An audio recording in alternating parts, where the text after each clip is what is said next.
This is the One Piece Podcast, episode 924 for the week of Monday, June 29th, 2026. My name is Zach. And my name is Ed.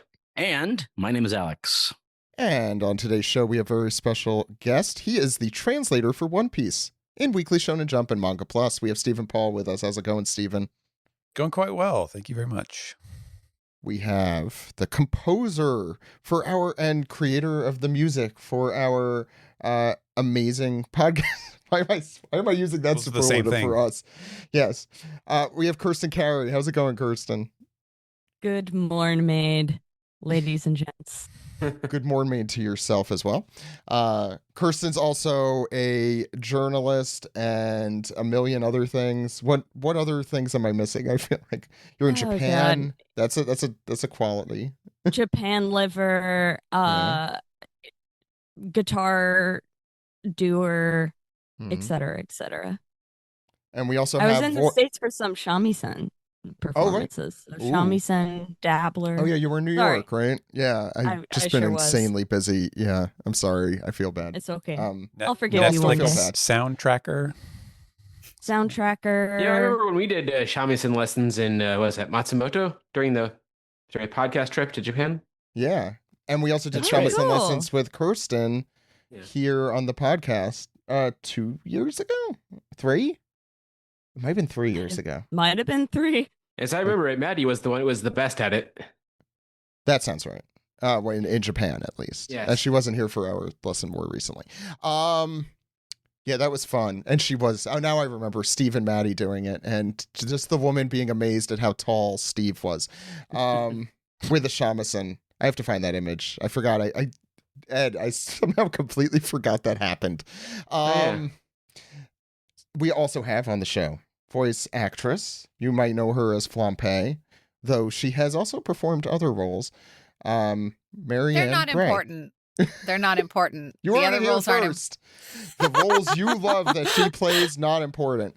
Marianne, how's it going? That's not actually true. It's going swell.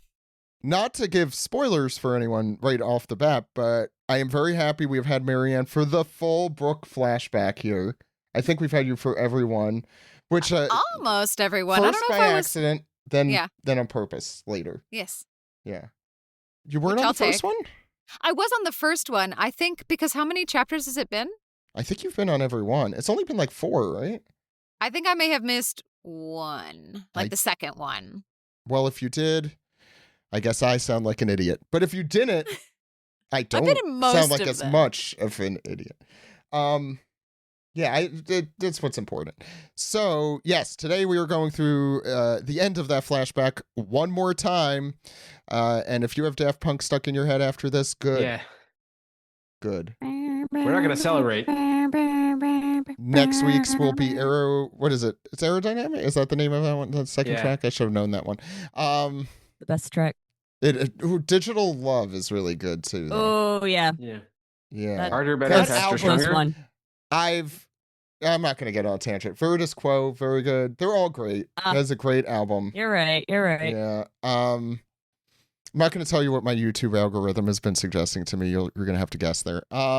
We also may have a double anime recap. We'll see with Sam. And we'll have Piece together for you. But before we get started, lots of One Piece news.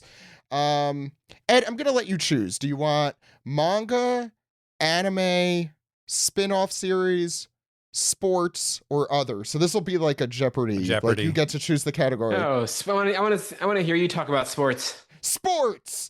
Ed picked it first. I don't know why, but so the One Piece Dodgers event is this Thursday on July 2nd. To celebrate this nation's birth, we should really be celebrating with Luffy, the real creator of all love and hope in this world.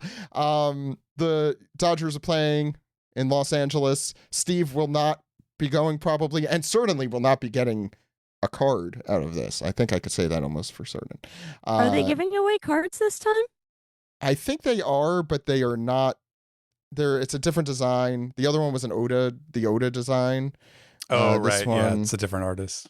Yeah, they've. That I mean, explains it looks good. It's just if for me, I'm a purist. Like if I'm gonna go to a Dodgers game, I want some Oda art. I went to the one last year, and I did get the card, and I still have it, and it is because I am now in Japan. It is the most expensive thing in my home. Do you have a safe just for that card? I really should. Yeah. Okay. Yeah. Especially people who are listening to this and somehow Mhm. are able to. They're Know where triangulating I now. am. Yeah. Those geodoxers that could figure out where you are, but they could do it by audio, just like, I heard a Oh. cicada. The acoustics, yeah. I know I exactly heard a where she is. cicada and a woman yelling. Where could So- she be?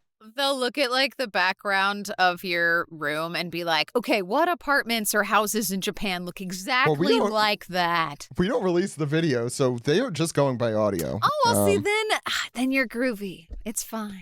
It looks like tickets are available for like under $400, so that's fine. Or how long? I guess this goes in reverse order. Oh no, there's some Is- in under 300. Is it fine?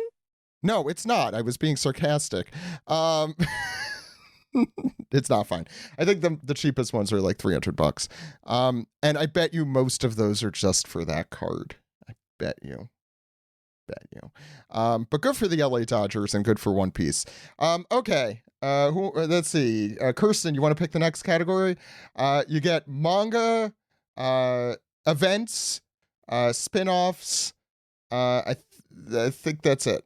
I kind of want to save anime for last. Anime. So let's do spin-offs. Spin-offs. One Piece Heroines premieres this Sunday? July 5th, 2026. Yeah, I think that's this Sunday.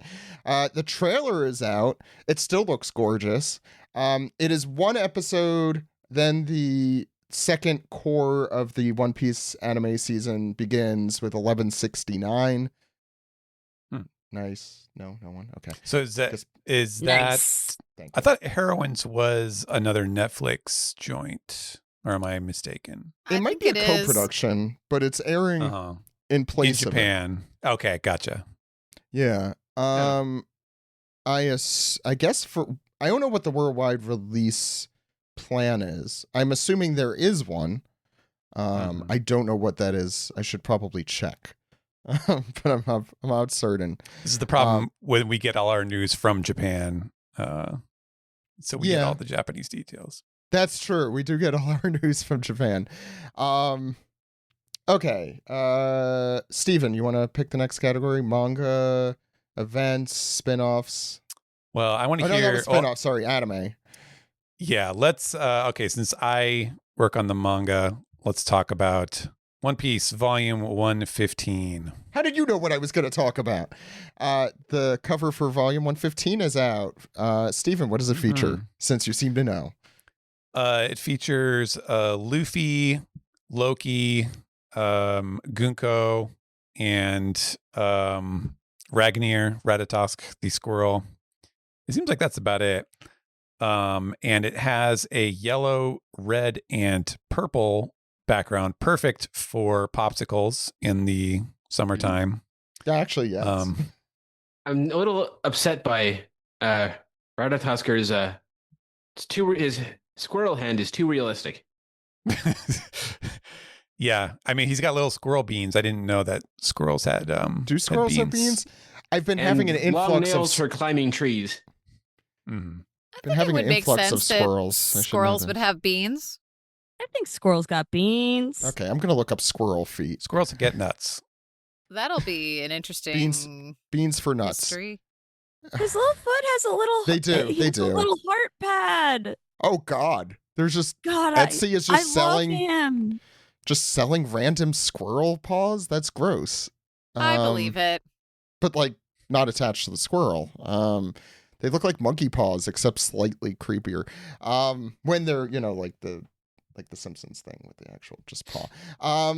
Anyway, getting away They from that kinda look awful like thing. And Gear blisters. 5 Luffy with Zeus's Thunderbolt. Mm-hmm. Someone did mention when you look at it far away, his knee looks like a thumbs up, and I can't unsee that. Do you know what I mean? Yes, I see it now. You did it. Yep. Yeah, It's got 2 thumbs. Mm-hmm. Yeah. AI. Yeah. Oh, that's what it is. That's what it is. I thought it was a thumbs up. No, that's his I'm knee. just See? now realizing that it's not. I can't. I don't think that's a composition issue. I think that's an optical illusion issue, or whatever you call that. You know. I think I like this cover. Is it like going to be one of my favorites? Probably not. But I don't have a. It's like relatively simple. Yeah, Loki I like is- that for it. Which is good. Yeah. I like the background colors personally. I like the lightning always. Rattusker's color scheme is interesting. He's blue. White and blue. Yeah. Looks good enough to eat. Isn't he like an ice squirrel? So that tracks, right? I think that tracks, yeah. That makes that makes He's a I sense. White love Walker. Ratatasker, and I do appreciate him showing up at any point in time. That always I happens. think- I looked for Ratatosker in the character popularity poll, but he wasn't on it yet. Oh, boo. Mhm. I enjoy his color scheme in comparison to Loki's. I think it's a nice compliment to his magenta hair. It's kind of like I- how a Pokemon designer would do him, right? He it's has been ice, playing. yeah. We'll talk That, about that later. We'll talk about Loki that. has hair the yeah, color no, of it's- Brazilian money. That's yeah. No, he's the color of Pachirisu, right? That's the lightning squirrel from Pokemon. Yes. Yes. Yeah. Oh yeah, Same I'm exact color sure it's scheme. related. I'm sure it's related, as we'll discuss again later. Oh, you're I right. guess because I gotten my fill of Gunko and I'm like, oh, we already know her color scheme. I'm like, yeah, I could probably do without her on the cover. But I guess we're at a point in the story or a point where the chapters covered in the volume aren't really like, here's some more color schemes, I guess. Well, what chapters are covered in So, this thank you. volume? That was a perfect segue, Ed. This Yeah. covers chapters 1167 through 79. It's the most chapters ever in one single volume. Whoa. 13 Whoa. this is per Adil. So if that's wrong, please I thought that send happened in him- Dressrosa. I remember on my shelf back when I lived in my old place, one volume in like Dressrosa was much wider than the others. There have been a few 12s.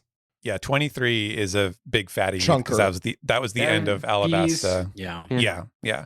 But yeah, that would have been back when Oda did 20-page chapters every time. Yeah, I'm not saying it's the longest volume. It's just the most. right. It's just the most chapters. It's probably still pretty long, but yes, I imagine that some of this decision was because he's been doing shorter chapters recently. So Not 1167. this week. 1167 begins with like the post God Valley portion of the flashback. You could really divide it into 3, that flashback. So Oh, that tells Harold you should where have been on this cover then. 100%. Really Through wanted to know 11. his color scheme. Well, you'll never know. And This 11. cover is for people who are currently reading the manga, not the people who are reading the chapters in this volume. To be fair, I see why he wanted to go through 1179 for this one, because it ends with the Saint Nerona Emu reveal. Like shit, yeah. that is a great place That's to good, yeah. end. Yeah. That's the perfect volume ender. Yeah, it really Yeah, is. that's gonna move some copies. That's gonna move a lot of copies. And you know who's gonna who's certainly gonna be on the cover of the next one. With that Bashonen look, or whatever the hell he looks like. Emu. Luffy. Luffy. Ooh, Bashonen Luffy? I would buy that. Although I think there is probably one Or of was the that One the Piece. way Hancock sees him with the roses and Yes. shit? Yeah. We only have, I think. Oh no, we have 2 categories left. Steven, did you Spin-offs? get to choose? Oh no, you did, Alex. So we have anime and events. I kind of changed these categories as we went, so I'm sure the listener realizes. But yeah, What are you talking about? we're doing Jeopardy style. You choose the news category, events or anime. We've already done manga, spin-offs, and sports. So yeah. I'll put potables. I'll say events because I know you're going to talk about. Oh, Yeah. Oh, wow. It's like you all read what I Oh, said. is there a frog in here? Jesus Christ. Okay, so I get to try and pronounce this. This is going to be great. The One Piece Incroyable. Gravine? Oh, this is all awful. Everyone's losing their shit. You just can't hear it. Anyway, I I'm gonna took do this French like an 10 years American. ago. Let me see if I can help. Je parle français Brevin. parce que je suis née en France. Brevin? Oh, there, Brevin, Marianne. You're all great. Marianne, you want to do it? Kids help. Where That's exactly- where is it? Is it on the Discord? It's slightly higher. It's just above the volume cover thing. Let's see. I'll let you just read it. Okay, we'll see how bad my French pronunciation is. I should know. I was born there. Okay. OP ex incroyable. Gravin Paris, Gravin Museum Permanent Exhibition, a Parisian cabaret with the star hefts open now. Oh, you don't have to read the rest. It's not all in French. I'm gonna keep it. I'm going to be French for the rest of this episode for no reason perfect. at all. Actually, that would have been very fitting for this whole flashback, it. but Ouais. you lost. Yeah, I guess we lost that opportunity. We'll see. Yeah, so there's a permanent exhibition happening in Paris. I think we talked about how the French generally are just ahead of us when it comes to manga and anime fandom. Like only second behind to Japan, I think, is a pretty fair, at least per capita. Yeah. They freaking love One Piece in France. I think I might have talked about this when I came back from You our did, trip. I think. Yeah. Yeah, but they really freaking love One Piece over And there. you know what? They're right. They're right. That's really all there is to that. So you could step into this 80 square meter Parisian cabaret. It opened You know who June. the favorite, who everyone's favorite revolutionary is in France? Dragon. You're going to tell us. Bello Betty. Sabo. Oh, Bella. Bill, but oh yes, That makes sense to me. Yeah, Yeah. that sounds right. Yeah, I she's mean, based on a French painting. Yeah. And Oh. the French love French paintings. Oh, Yeah. is she based on the Marianne painting? Mhm. Liberty Leading yes. Evil? The one that I'm named after? Oh my God. Oh, Fun fact. Oh, wow. yeah. Wow. She's nodding to Okay. that. Bella. Wow. You Fun should have fact. been the voice of Whoa. Bella Betty, honestly. Yeah, I was gonna yeah, say, has she been man. cast yet? Man. Oh, yes, long since. Long since. Yeah. To be fair, that's not like a role that recurs too often. Like I don't know how much No. speaking. I also didn't know that was that she was based off of Marianne until just now. So That was just an inference we made when she was introduced. No, it definitely No, was. he, I think he talked he about it. confirmed it. He did? Yeah. I mean, Yeah. she's even got her tits out. So it, Yeah, it's really, exactly. I Yeah, should have realized. So that sometimes art is drawn for the express purpose of the result. And Titties. yes. Anyway, the first 50,000 people who I'm assuming already got this will get an OP13001 Luffy promo card while supplies last. I am assuming they are gone. They did not last. I am assuming because this happened 2 days ago as we're recording, and definitely more than that as you're listening. So they're gone. I'm sorry. But French listeners, we love you and appreciate you despite the frog comment earlier. And the last category, everyone got to choose, right? Or Kirsten, did you not get to choose? I chose. Oh, you did. Okay. So I'm going to choose anime. And Anime? the anime I specifically am referring to is the One Piece anime. The trailer. One Piece, Yes. The there's One joke. Piece anime. The One Piece anime. Exactly. That's how it said. I am very excited to do the One Piece podcast. The One Piece. Yes. Oh yeah, we already did that just now. Yeah. we've Die One done Piece this several die. times. Honestly. Yeah. done. Man, I'm sure. Wow. A lot of people were sick of it. Would say that. So the series, I think this was the first time we heard February 2027 specifically. I mean, I say that with skepticism. But the trailer came out this week. Do y'all have any? Oh God, the Texan also is catching off. Do you all have any thoughts on the teaser trailer that came out? Yes. Okay, any thoughts you would Yes, like I to do. express? I watched think it. I don't really have any memories of it at this point. I think it looks fine. Yeah.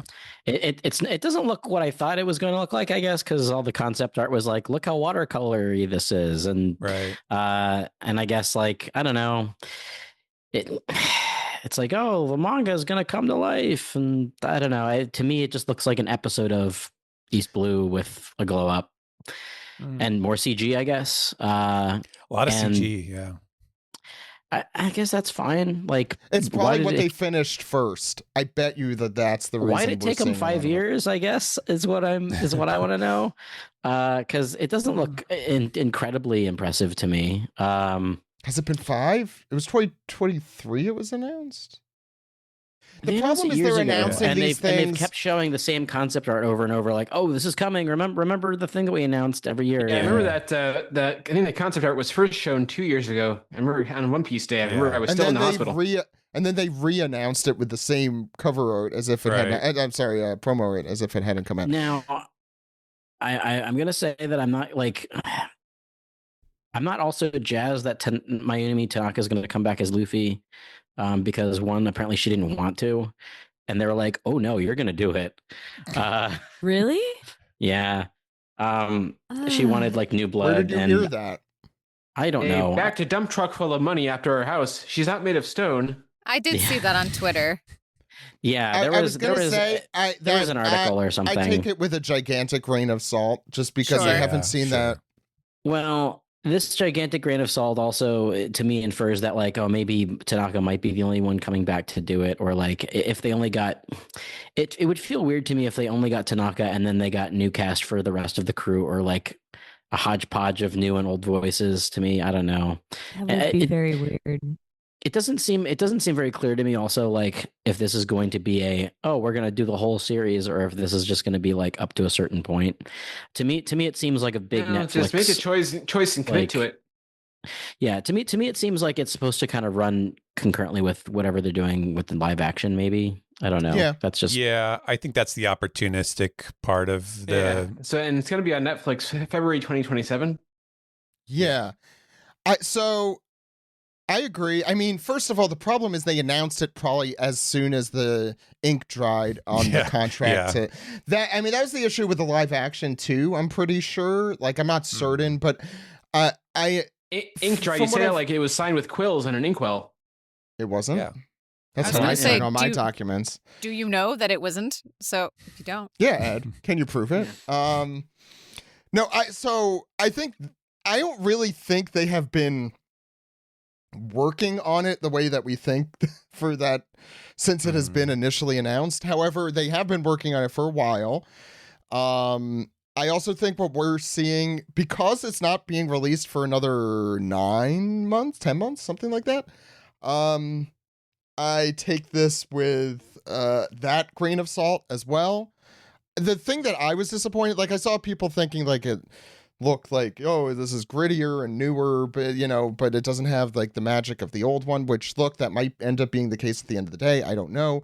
But I mean, to say a positive thing about it, I will say that I'm really glad that Luffy retained his gigantic Muppet mouth from, the earlier manga. Like, that's nice. The style appears to be, more true to the manga style, even though I think that the anime still kind of nails it in 97, but that's just me. It's a fucking anime. 99. 99, thank you. I agree. The thing that disappointed me the most is how similar this looks, actually.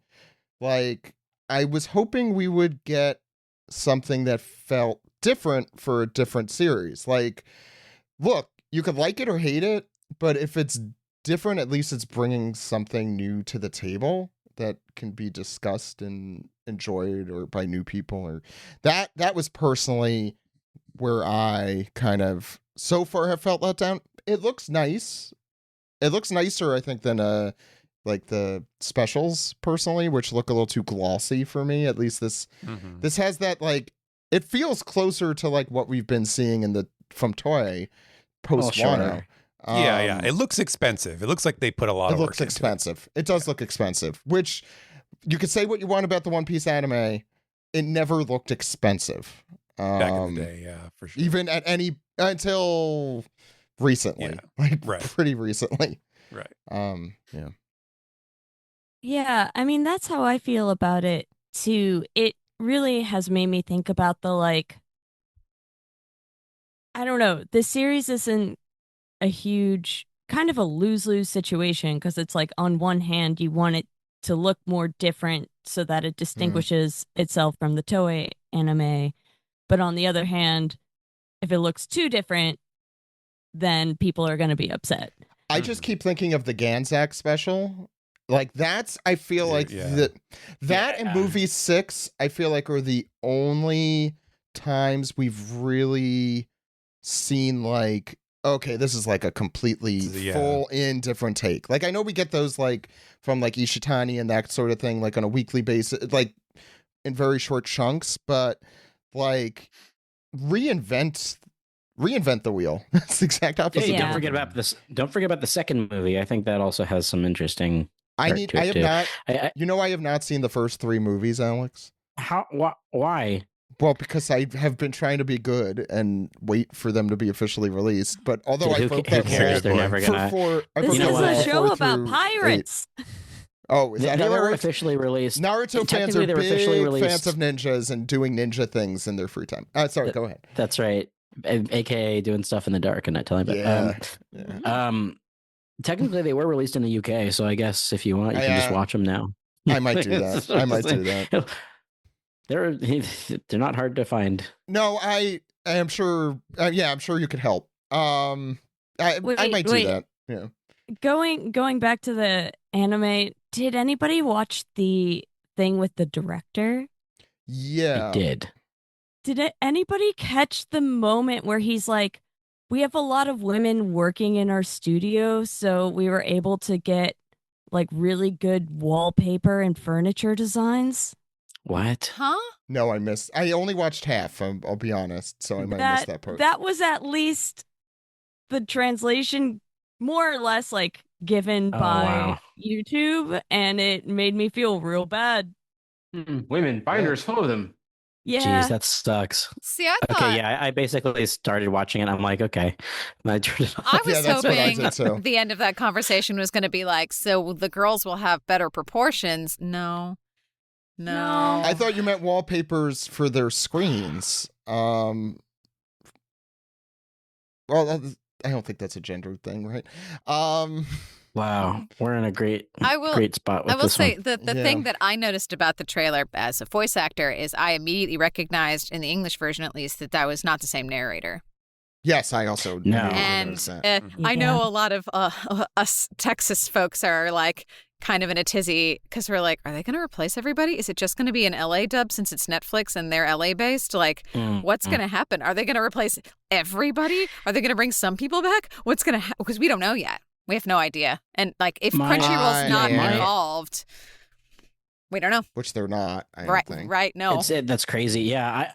My prediction, and I think Steve even said prediction from hell, is that they get the live action cast to dub it. Oh God, right. And that there's one that good voice actor there at least. There's one. Well, one actual voice actor. Yeah, that group. She's a good voice actor too, so it works. Well, and Iñaki and Taz have both done the Spanish dubs for the live action, so they might be impressive, better. I feel like. I know that there's that Lego special coming out, and I think they all voiced on that. So it's very possible that I'm not gonna. The Lego collab was a Netflix-ish thing too. I could see, to be honest, I could see Jacob being very good at that as well. Like, the only person I could guarantee you will suck at it. We all know who I'm about to say, right? Yeah. Yeah. I mean, look.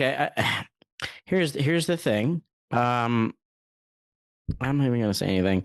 Nope. And this is just a prediction because it's by not all saying Netflix. Yeah. I don't know. I hope that if they do like a whole rehaul with the voice cast, that people we know are on it. That's what I hope. Your LA friends will be, but none of us Texas folk are likely to. Shit. Well, if this makes you feel better, the Toei One Piece anime will definitely still be employing you for a long time. Not you specifically, but maybe you specifically. Versus this, which is 7 episodes every 5 years. Like, it sucks, but also it will be a more fleeting kind of... Yeah, so here's the thing about that, right? Like, if it took them 5 years to get up to Sanji's introduction, then I certainly look forward to 10 years from now when we finally see the March to Arlong Park, and it's not nearly as riveting... Not nearly as riveting as the 90s 99 anime. Look, man, you can't like. I know. They got a new composer too, right? Did Kirsten, have you looked into this? Yeah, it's a Yuki Hayashi from My Hero Academia and Haikyuu fame. Do you have any hot takes on this front? Koei Tanaka is also legendary. I mean, like, I would never replace Tanaka. No, personally, I'm shocked they did. But this is sort of the same thing about like casting Mayumi Tanaka, right? Like, yep.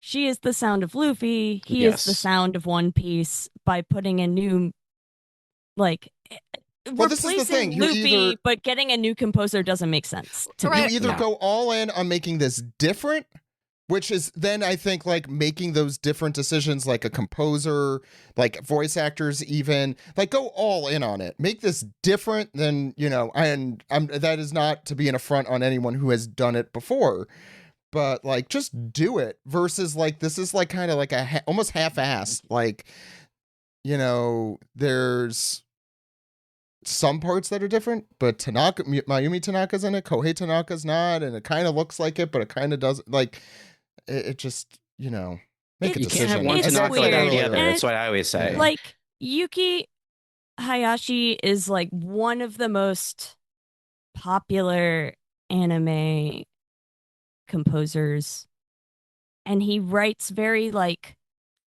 uplifting, pretty things. I don't particularly find his melody work to be super memorable. Like, to me he's more of a vibes composer than a melody composer. There's probably listeners who are gonna throw tomatoes at me for that. Well, Kirsten, if you had free range of picking any anime related, not yourself, any anime I was related, gonna say obviously me. Yeah, I know you were gonna no, but any anime, and you would be right. It's the right answer. But Koichi Sugiyama is dead. Yeah, that's tricky. Living or dead. I want to hear Evan Call's version. Yeah, actually, like Evan Call would be awesome. Lean into the piratey fantasy elements of it more. Yeah, and like get that, because he has like a bluegrass background that he's bringing to Free he's doing Free Ren. Oh, okay. Yeah, and that would be like having that sort of like folky, piratey kind of Americana approach would be really like actually, cool and interesting. Yeah, I like that a lot. That's a good answer. I want to say one more thing, and then we can move on to the manga, because I know we've been talking about this for a while. But to like the general discussion, I was thinking of something. Friend of the show, Miles, who like he does data for like anime, like White Box, I think is the name of his studio, or whatever, the consulting company. They like look to see trends as to like who's watching what. And one thing he has said, and that this is not surprising, I mean, it's just, I think the disconnect we have versus just a general fan base, people don't watch old anime. And like the example they were using was like a Yu Yu Hakusho, which is a brilliant, perfect 10 out of 10 anime series. But like people, I think this is actually the episode Steve was on for their show, Quest for the Best. So, but I think they said something like, anything pre like, 2009, as we know, is 17 years ago. So, like, what is an old anime? Is that, like, from 10 years ago? Like, One Piece, 1999, I agree. Evangelion is over 30 years old now. Came out in 1995, set in the near future of 2015. Turning to dust right now. We're all dust. This is a recording We're all of dust in the wind. Yeah. It's Yeah. Like the Goo Goo Dolls song? Is that what that is? Is that Goo Goo Dolls? Really? No, that's not No, Goo you're Goo thinking Dolls. of Iris. Are you thinking of Iris? Iris, which is bipolar. No, Dust in the Wind is Kansas, yes. But yeah, I just was saying that like there is a business underlying reason they are doing this, and that is because the marketability of a series made in 1999 is going to wane, even for something like One Piece. It's like, okay, let's bring this into the century, literally, here. So it's going to take another century for them to even get to Skypiea. I can't wait for 2101 when that comes out. I'm seriously baffled as to why it took them 5 years, and I wonder if part of it is like, oh yeah, we tried doing this like weird watercolor style, but it just didn't look good in motion. I bet you there was. I don't have a doubt that there have been like production and creative differences or difficulties that have led to delays, and also that they announced it immediately. I think. Yeah, I mean that's probably part of the problem, is that people were anticipating it for way too long, and it probably should have been announced maybe last year when they actually started working on it. Even if it gets leaked, like you could deal with that. I feel like, but all right. Have you subscribed? Yeah, go ahead. Yeah, just to pin some adorable personal news onto this, like, I don't know. I do think the Toei anime does have some staying power, at least for some people. Like, my parents, without any prompting from me, binged OPLA and got super hooked. And then I told them, like, okay, well, if you want to continue in the anime, here's the episode. And now they're on Enies Lobby. Like, they're sending me daily updates about where they are in Enies Lobby, and it's when are they going to start listening to this show? Are we going to start? What generation are they? They're in their 70s. Oh yeah, okay. So that's when I can't imagine my parents watching. I can't imagine. Yeah, it was wild. Like, I went home for a little bit, and we were watching Alabasta together. And it was very surreal, but very delightful. Yeah. No, I personally agree. I'm just saying, like, from a Netflix like standpoint, that's what they're thinking. Like, this is old. We have to make a new one. And also there's a lot. This is really a series for the people who are like, 1,100 episodes. I can't do that. Where versus all of us who know there's only 1,100 episodes. I want to watch more. I want to read more. Like that's why we do this. So we're in completely the opposite camp of the people who this is targeted at, which is fine. Speaking of reading more. Thank you, Alex. Good segues help from you guys. But before we get into reading, subscribe to us on Patreon at patreon.com/OnePiecePodcast, where you could read the alternate titles and look at alternate images from our artists, including this week's artist, Kirby, who I have to say, if it is not said before. So first of all, I want to apologize. We were off last week, and it was kind of a last-minute decision in getting content together and realizing there was no content to be gotten. Well, happy Father's Day. Thank you. And Alex. Thank you. And Stephen for Simba. Huh? Okay. And of course, happy Father's Day to Ruben. Leuven. Now. Leuven. It should. Wait, was it changed? Ruben sandwich. Reuben sandwich. Okay. Anyway, what I was gonna say, what was I gonna? Oh, the Kirby's art from the week before last was phenomenal. And if you don't check out our art week to week, you're really missing out.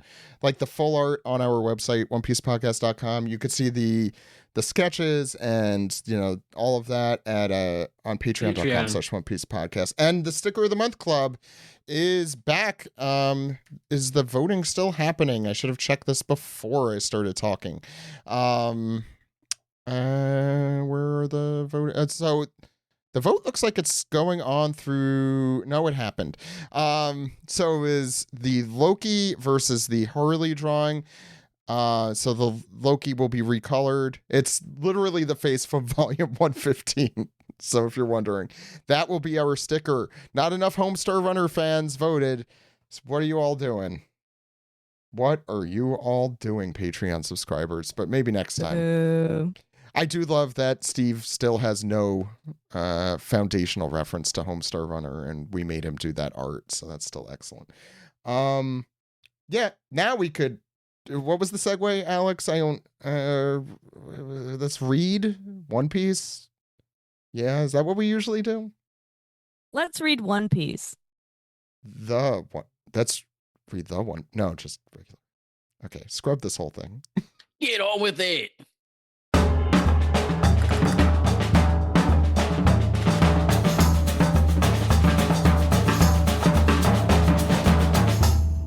Alex got a pizza delivery. I did. Yet, I sit here without anything being delivered. I made a pizza. Bethany put it in the oven, and she delivered it to me, and I gave her a tip. because that's what you should always do with your pizza delivery people. Give them a tip. This is the manga recap for chapter 1186. One more time. This chapter is available at shonenjump.viz.com, mangaplus.shueisha.co.jp, and you could listen to all Daft Punk albums wherever you get your music. Ed, we should start with the author comment this week, I think. Yes, I got it.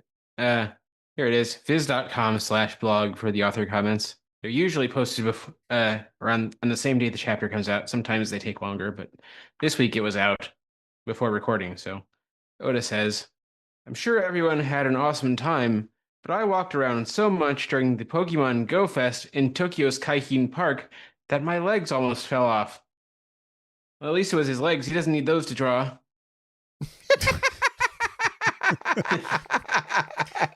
It is very funny that he started his comment with, I'm sure everyone had an awesome time, but I walked. But it sucked shit, yeah. Because I had to walk. I didn't know there was a Pokemon Go Fest, but...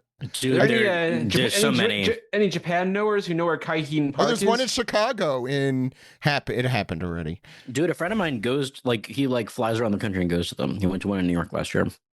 If there was one in Dallas and I knew about it, I would go to it. They're you have to Pokemon Go to the fest. You get the Pokemon Drive to the... Yeah, you would have to Pokemon Dallas. Drive to it. Well, you could go. Dallas is huge. You could drive to go somewhere. Okay. Pokemon Drive to your polls. I think it's kind of funny that Oda's like, hey, guess what? I was here. I was amongst you all. That's You had no idea. That's what I was thinking. So then Ratatoskr is Pachirisu. Yes. Confirmed. Seriously though, I think it is confirmed. Yeah, after looking at the picture, it's the same picture. Yeah, 100%. Any other thoughts on Oda's legs? The Pam from The Office meme of that's the same picture. It's the same picture. Yeah. Any other thoughts? Oda is exercising. I like that. Yeah, me too. Good. That's really good. You should be doing that. I'm glad that you had a positive take from that. Versus, at least he doesn't draw with his legs. It's really, it's funny because the entire internet was thinking it, and shame on you, internet. I mean, it's always these author comments are usually Oda goes a place. Either he goes to a concert or he eats something. Yeah. And as a friend of the show has said before, Isaiah, that's what all social media should be. Ed, what's going on the cover page? Yes, we have a reader request for Loki secretly drawing a picture of Ida and Ida secretly enjoying it by Sunadango. I mean, who wants a sand dumpling? That's gross. Yum. Oh, is that what that is? Yeah, I guess this is adorable. This is probably one of my favorite of these random characters, and it's so cute. It's a basically a stick figure face with a broccoli top, and it says "mommy" and the fact that it so says cute. "mommy" she has the zoomer stabs cut. my heart. God, it really just broke me. Was that in English too? The No. mommy? Oh, damn. in the sort of squiggly and weak It's lines. so cute. Yeah. Yeah. a little This is a pompadour. This is a canon event in my head. Oh, 100%. It's so This cute. happened. It's so cute. It breaks my heart. And it's so cute. I want to give him a little hug. Yeah, me too. Oh, now you're making me well up. What's that animal that's sort of springing? It looks like it's springing out of Loki's helmet. What? Oh, That's the the wolf, wolf? right? The Yes, wolf? the wolf. It's in the background, yeah. Yeah. Yeah, They're all those are his babies. buddies who are all dead now. Yeah, this is Elbaf babies. Yeah. Oh, those are the ones. Yeah. Ida's nanny. She just see her Yeah. stockinged feet. Yeah. And I love how his tongue is sticking. He's really really working concentrating. I hate to be. We had Homestar Runner hard. If he references didn't earlier. have bandages on his face, he'd be squinting. You ruined my joke. Oh, good God. How Are you does going to he? say they were arrowed? No. His How fronts does were he arrowed? draw with a blindfold on? With boxing The eyes gloves of on his hand. heart. Hey, Okay. Zach, I want you to time code this because I just realized I haven't been recording this whole time. Alex. What were you Rude. doing? Not recording. Eating pizza. Okay, that was before I started recording. We started no. recording. Before That you was didn't start during recording, you recording. mean? Anyway, Delaney, Wait, if do you you could mean- just use my Yeah. Zoom record for up until this moment. Okay. Yes. I'm sorry. Splice it. God, Delaney's gonna kill me. I want to slate one more time though, so she knows when this happens. Just God, one I'm slate, so it's obvious. so sorry. Well, apologize to Delaney, not me. I am. This is me apologizing don't to Delaney. care. I'm not apologizing to you. Apologizing to Delaney. Also, Okay, good. I'm also apologizing to the rest for Grovel, wasting our you time. should- All right. Slate at 30. 30. Yep. Just once. So I think we can move on into the chapter, unless there's any other adorable comments you have about this cover story. Ed. Picking up where we left off last time, the entire country is in a panic. There's a cry, like the entire island is crying in anguish, basically, as we zoom out to the harbor where the military ships are fighting the government, and the fighters of Esperia are like, our only path to survival is independence, and Is that a purposely timed translation, Stephen? For What do you mean? the holiday? Or for the movie Independence Day? Yeah, it totally is. and Is next that what you're panel going to is say, Marianne, that I cut off? Sorry. Brooke looks like he's trapped in an Uzumaki spiral Yeah, he is. with the ... and the sinister smoking man is smoking, and Princess Shuri has sinister looking eyes, and you hear Karum. Well, her Yeah. eyes don't even have pupils or irises. Colors. Yeah, The colors. and Brooke, sort of kneeling over King's body, says, "Someone call the medic. His Majesty is in critical condition, bro. Hang in there, bro. You're gonna be okay." And as the shadow of Imu looms over the situation. Oh and- yeah, I didn't even see that he was like sprouting out of the It's just like Saturn. Marcus Mars, with- yeah. Yeah. like a boil. Yeah. And Brooke just continues, bro. And he gets a little flashback within this flashback where he's just flashing back to when he met Ruben. He says, "You a fan of mine, old man?" And you hear, "Hey, I'm not that old. Yo ho ho. I guess I'll call you bro instead." And back to Kid Brooke and younger Ruben and get the Still old. another anguished bro. You don't know. Maybe he just looks old. He was 21 in that. Just recall that. Yeah. Yeah. It's the rugby nose makes him look older. Yeah, What did Beethoven look like at 21? That's the question I have. He had a Yeah. Blackbeard nose as well. Yeah. Oh, he does. I yeah. forget it. I forget if I mentioned this or if I was there on the recap or not, but I remember like the first time that we saw, like at the start of the flashback, I had Brooke because he calls him Aniki throughout, the flashback, and we didn't see this little like childhood part until a chapter or two in. And so I originally had him calling Ruben boss because like it wasn't clear if like, oh, did he like rise up from being like a street ruffian or something like that? And then we found, this little story of like he's calling him Osan, like uncle or old man. And then he's like, hey, I'm not that old. And so he's like, okay, so I'll call you big brother instead. And so I switched from basically when Brooke was calling him boss before, that'll have to be bro now because that's what he was calling him all along. So just some behind the scenes. Yeah. Marianne, Reading through all of this, it was like giving me flashbacks of when I was at a Wendy's a couple months ago, and a bunch of teens were basically just like, bro. Like, Alex- bro, this is a Wendy's. Damn it. Ed steals my jokes twice in a row. Can't even get one of my bad jokes in. Alex, you did it too well. Alex, yeah, you could pick up from there. Sure. Not Alex, sorry, Marianne. Oh my god. No, that's right. Yeah, I don't show up until the end. No, is I talking to Alex and then I Marianne. It's okay. I'm used to it. What? Oh my god. I'm so sorry. I'm No, full of shit. I'm Don't gonna mind go me. grovel in a corner. As you should. No, I'm kidding. All right, next panel. We have more Brooke crying over his bro as he screams that word, bro. We see Emu kind of going, off to the side. I don't know if that's probably not the noise he's making, but that's the noise I'm imagining because he's kind of curved. It is. It is forever in my head now. And Brooke says, "Hey, didn't anyone hear me call for a damn medic?" And I am presuming this is Emu talking, saying, "This was an inconvenient time for an interruption." And the door slams shut. And we got a nice wide shot of the black flames of. It looks like Emu is retreating or like turning into flames and disappearing because we don't really see the clear shape of. I don't remember the bird one. Their bird old. Marcus Mars. Marcus That Mars. one. Yes. Itsumade, yeah. But it looks like that's fading away as you know. The You've got Zerd. Yeah, which is an interesting movement sound.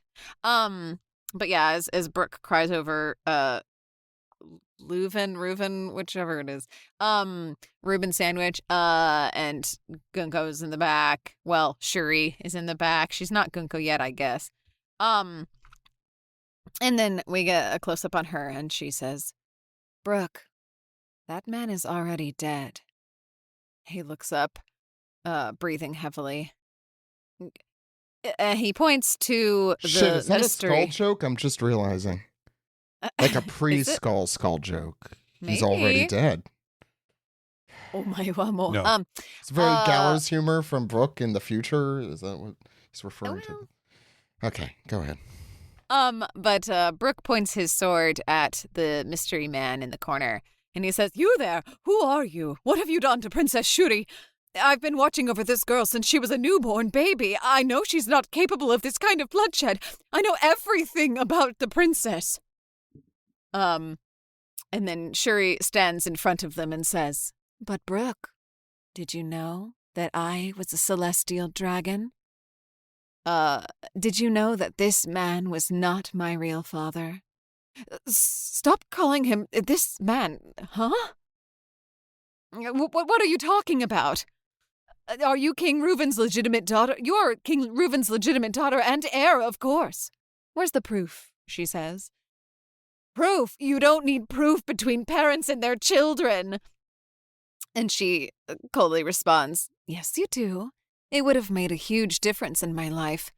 I've now wasted 16 years I could have spent as a celestial dragon. Do you understand how angry I am?" We get a close-up of her with her white-out eyes. "They demanded 1,000 slaves? Wrong.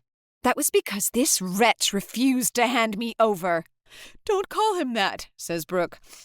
"He is a terrible king who let his people die for nothing." And then we transition to the next page as the scene continues. And Shuri says, "That's why he had to pay the price. If the king dies, the war is over." And Brooke protests, "But if we lose, then this country becomes a lawless wasteland." And she says, "That doesn't matter to me anymore." And then we see this mystery man, and it is revealed to be Knights of God, Saint Manmeyer Guro. And yeah, he is dressed, as we've seen before, in true One Piece fashion with the big kind of rounded boots and doing a classic One Piece pose, smoking a cigarette. And he says, "I remember you." Wearing like the Wicked Kendall. Witch of the East stockings. He's a man. Oh, yeah, with the stripe. He's Manmeyer manspreading is what he's doing. Oh, he certainly is. Yeah. He says, "I remember you, Kendall's squire, the boy with the poofy hair. Not that you were ever allowed to get close to me," as we see under the brim. And what does he have? 2 different colored eyes. Happy Father's Day. And They have yeah, the same and eyes. this, Yes. right. They have the same eyes. Yeah, thank you, Alex. Yeah. You have to check that box off. Oh, we're gonna be checking some boxes in this episode. What is this Okay. Sharingan bullshit?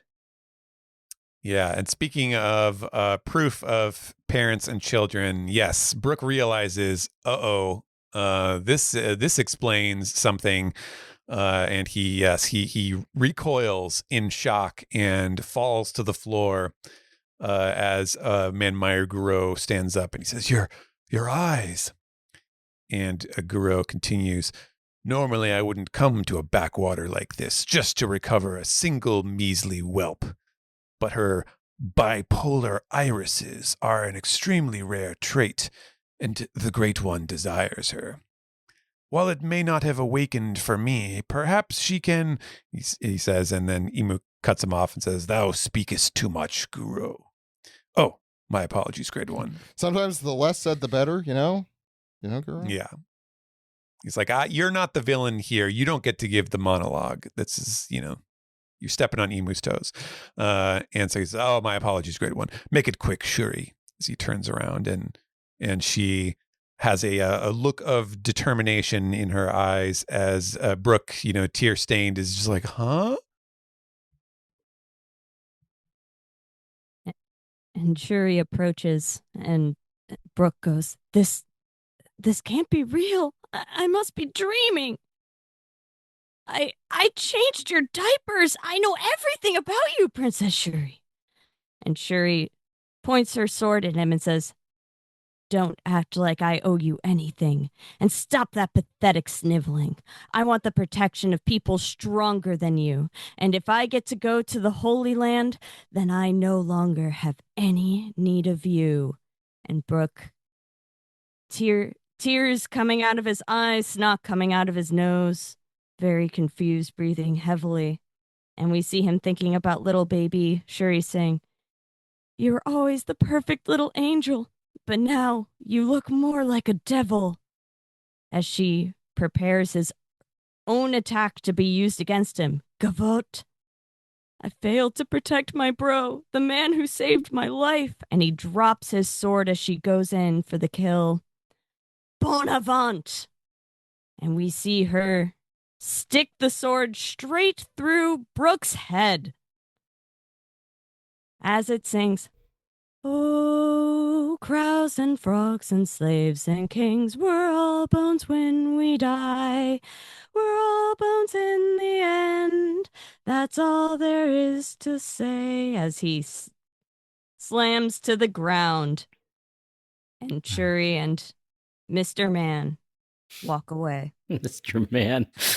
Zach, Very promotional scene, man. Mr. Man. Zach, it's time to check a box because he's been stabbed through the head. Oh, dear. Ah, damn. You're right. I Shot have to through write the that down. heart, and it's too late. Stabbed through the head, and you're to blame.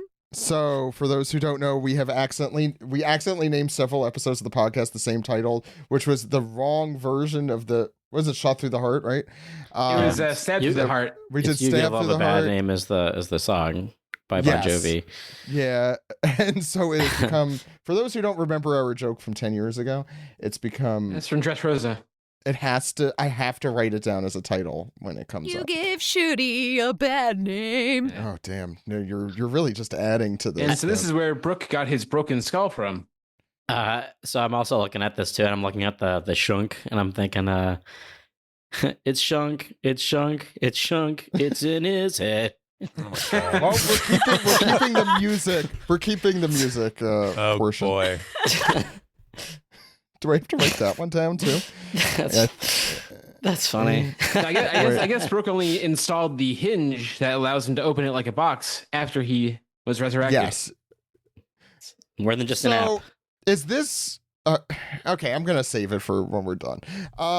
As you know, I have lots to say on this chapter. It's my turn. So then he dies, but then he wakes up again. As we see the members, presumably of what were they called? The Battle Convoy. Battle Convoy. Thank you. Presumably over him, Captain Brooke. He's awake. Oh, it's a miracle. I've never seen anyone survive with a sword stuck through his head. Through his head.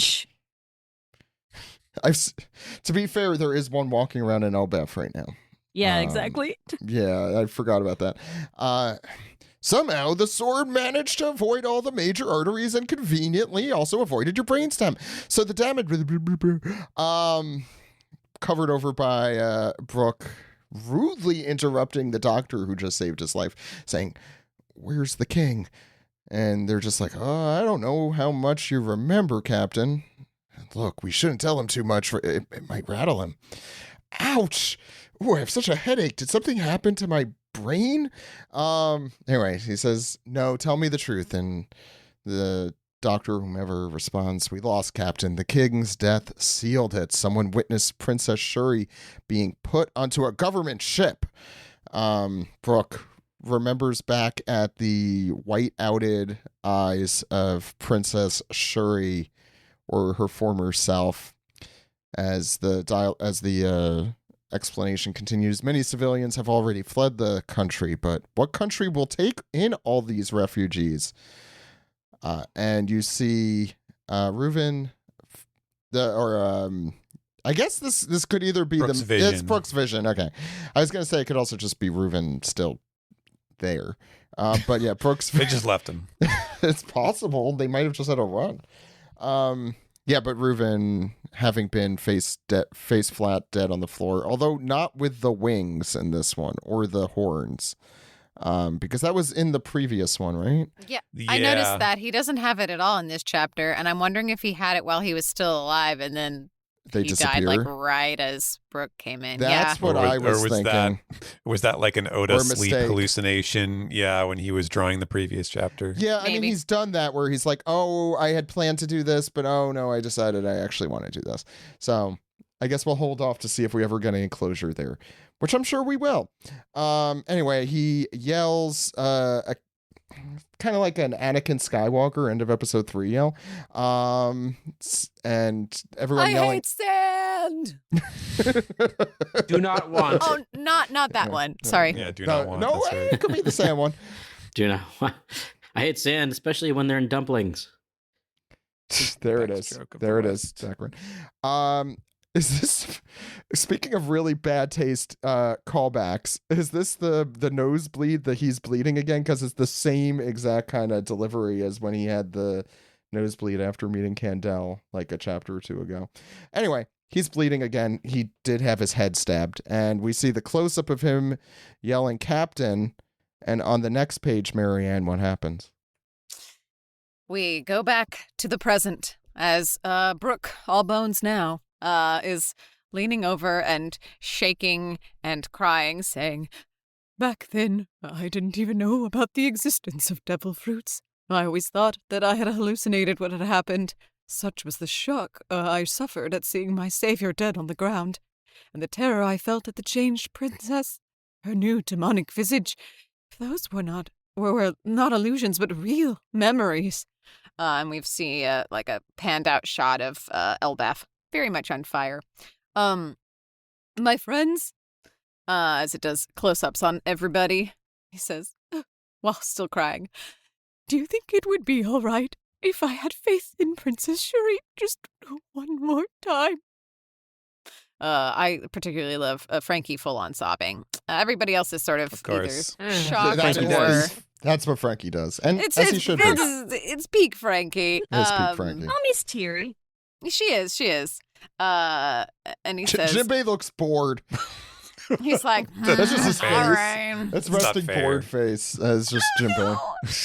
Just like, yeah, it's an interesting story, you know. Could have used a little All right, more. can we get on with the fight already?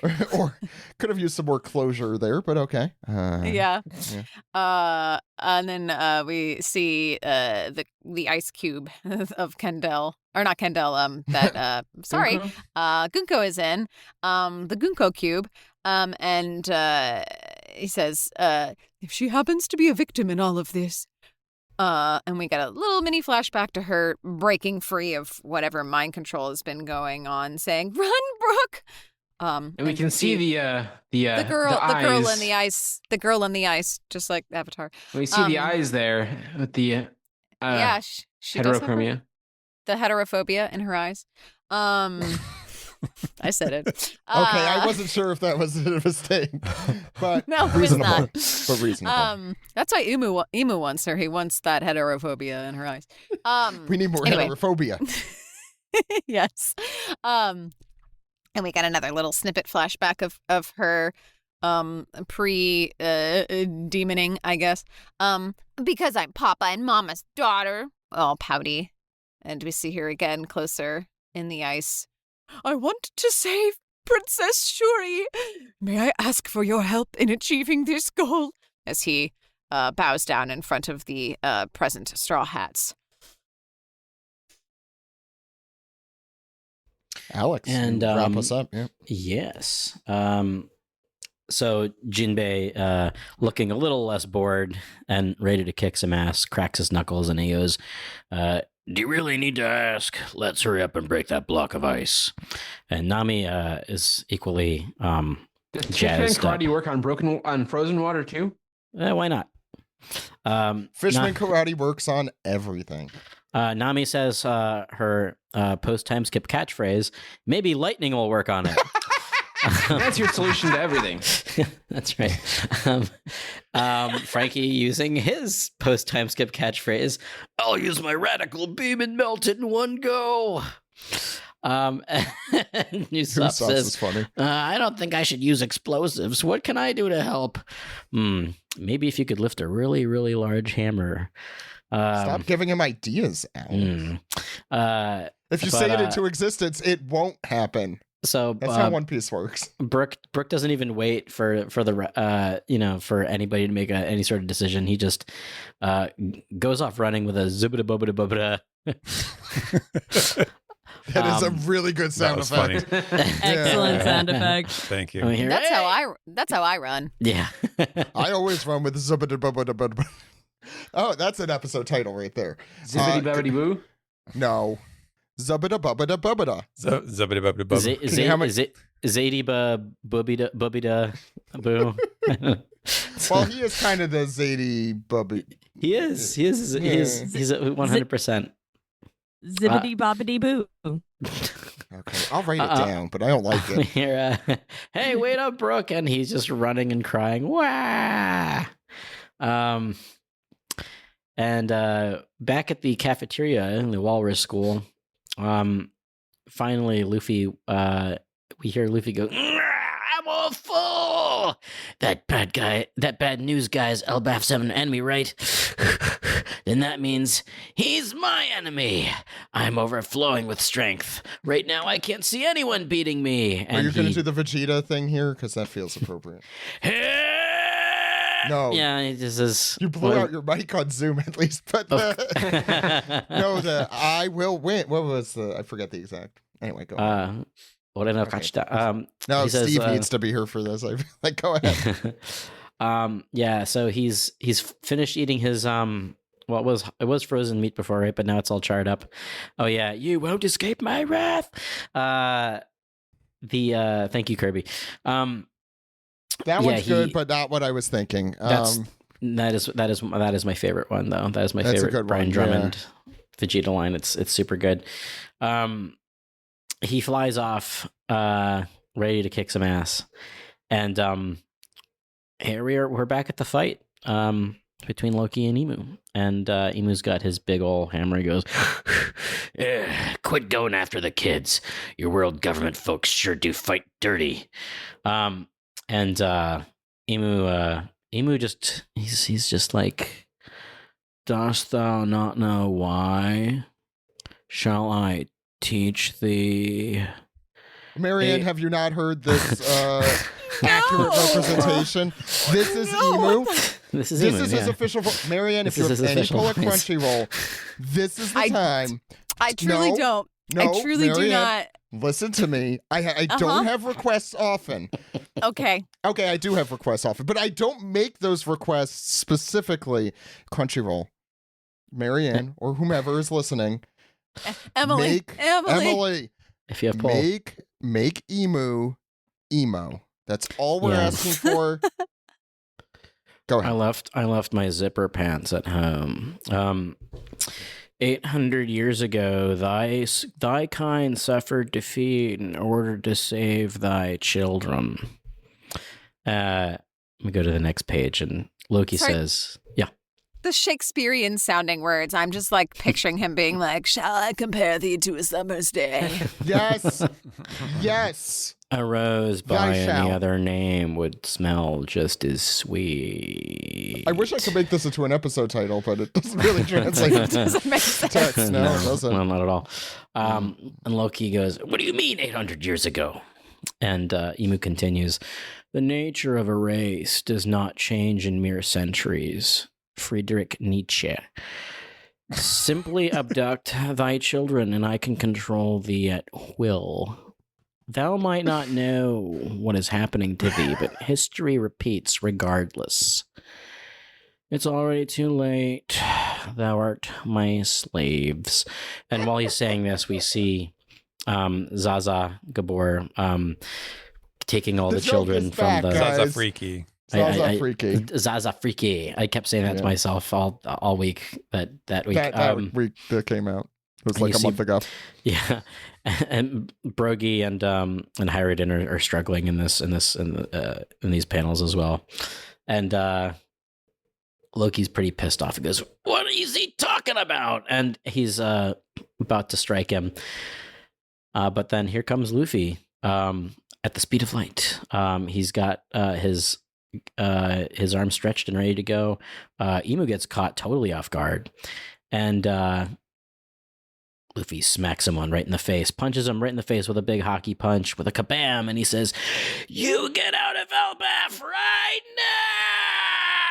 now!" BigPunchies.com. BigPunchies.com. BigPunchies.com. We own that domain, so go to bigpunchies.com. We do. I really, and what yes, a great, we do. what a Yeah. great way to end on. At bigpunchies.com. And I believe there's a chapter next week, so hooray. Yes. There is a chapter next week. I want to say the way first of all, I love that panel of Luffy at the end, the one of him approaching. It's like he's saying it like as if he's been telling this guy this for like weeks. Like, I get out of Elbaf. What are you doing? I've known you for years. Even though he's been there for like 5 minutes. Yeah. No, 5 seconds. Oh well, but Luffy Maybe. just Yeah, got yeah, there. yeah, yeah. Yeah. Anyway, Kirsten, I know you're the most time pressed, so I will go for you first. What were your Aha. thoughts on this chapter? Well, I have several. Thank you for asking.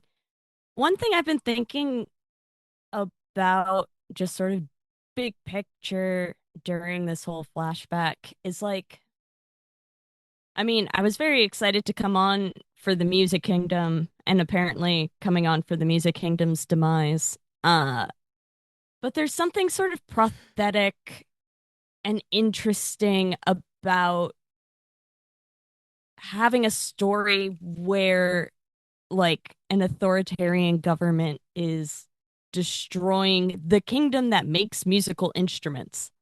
It really has me wondering what happened to musical instrument production after this.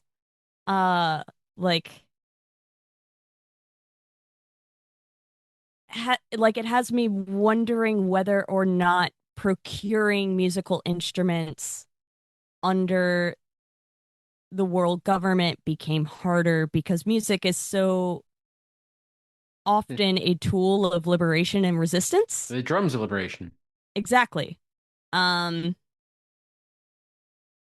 there's something there. And something like pretty profound, I think. I really sort of wish we had more time to learn about the kingdom and what it does, and like how central it is to, like, is it the kingdom that made musical instruments? Is it like the center of musical education, and what are the consequences of that being destroyed? We won't get that, but I really want to know. The other thing that I really, really wish was made more clear in this chapter is whether or not the relationship between Manmare and Candel was consensual. It's not clear. That's It's bad. not clear. I'm choosing to believe that it was. I'm sure it wasn't. It's One Piece and their celestial dragons. Yeah. I have thoughts on this, but I'll save it for when No, I mean, no, the no. implication, of course, is that Guro is Gunko's father. implication. It is basically said. And I mean, Yeah. like, yeah. and his Sharingan was too weak to serve as Imu's vessel, but hers is much more powerful. Can we not call? He only has someone- homophobia in his eyes, not heterophobia. Ooh. Yeah. I see. But I see heterophobia. in The you. reason that I am choosing to believe it was consensual is that Candel has that line that Mhm. she loves somebody who is stronger than her and she Mhm. wants to get stronger to impress him. And I feel like at this point it's pretty obvious that that wasn't Leuven. So she must have been talking about him, right? Can I go through my shtick, or is that gonna? Please go through. I was writing this while my daughter was crying, so let's see. I'm just gonna read what I Well, you wrote had and lots let's of see if time I then. can- Yes. It's a yeah, whatever. This only took me like 5 minutes, but this chapter solidified my thoughts on the fact that Candel was seeking to be a celestial dragon, and that's why she had a child with Mr. Manmeyer. This also gives us the chance in the present day for Brooke to find out that the true traitor, quote unquote, was Candel all along. There's no way that Garo, right? That's would even acknowledge Candel as human if she had not been trying to curry his favor, and I don't think that an ordinary commoner would be worthy of the trait, that Emu is after, and that the story is not Yeah. over. Gunko will. Yeah, you say acknowledge her as a human, but like celestial dragons are not human. They're better than humans. That's what they think. Well, that's my hope. So, I mean, he does call her a whelp, like specifically. Like, we have seen how celestial. My take on this is that this is not a. It was a consensual relationship in that Candel, much like someone like York, wanted to be a celestial dragon. And and to be by Manmeyer's side. Does he have a sword? That I wonder too. We don't see one. But like, for whatever reason, that's what she wanted to do. The reasons I say this is, first, she's super evil the first time we see her. She's like, yes, a wonderful performance with her hands curled, Mr. Burns style. Am I? That may am be I- editorializing. Liking music makes you evil? Yes.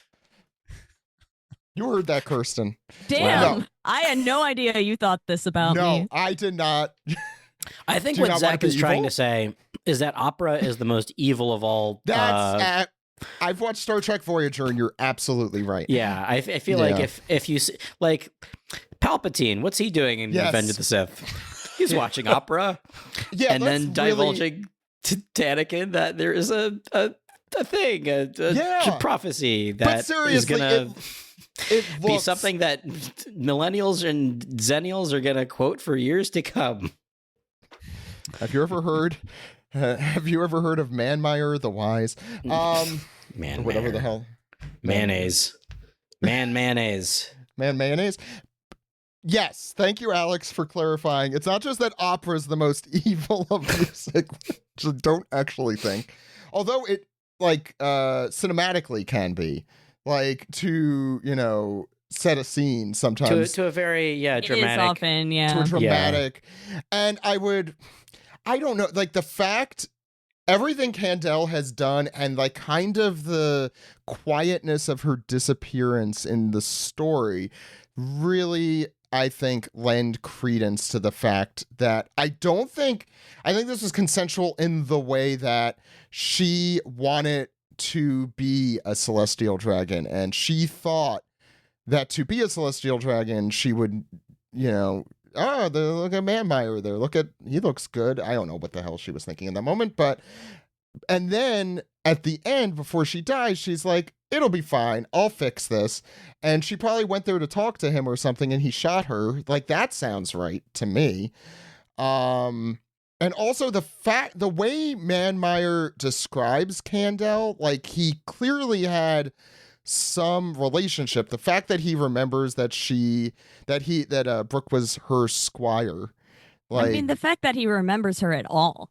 Yes, honestly. That's what I mean. Like when I was saying like you wouldn't treat her as human.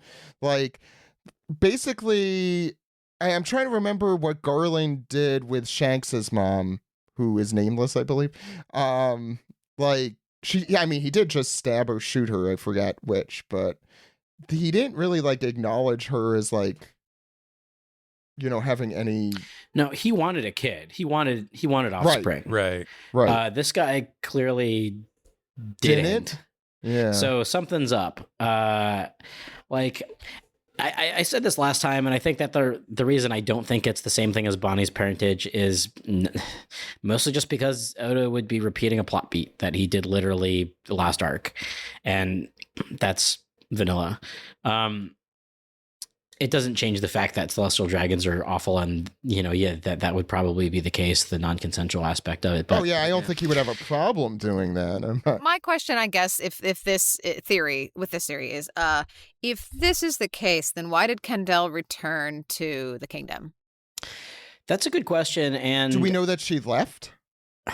I don't, because he came to her. Yeah, no, he was. Yeah. She was in the kingdom the whole time. I don't think she ever left. But then, in that case, still, why did she go to Reuven? Why didn't she go off? Because she probably with him.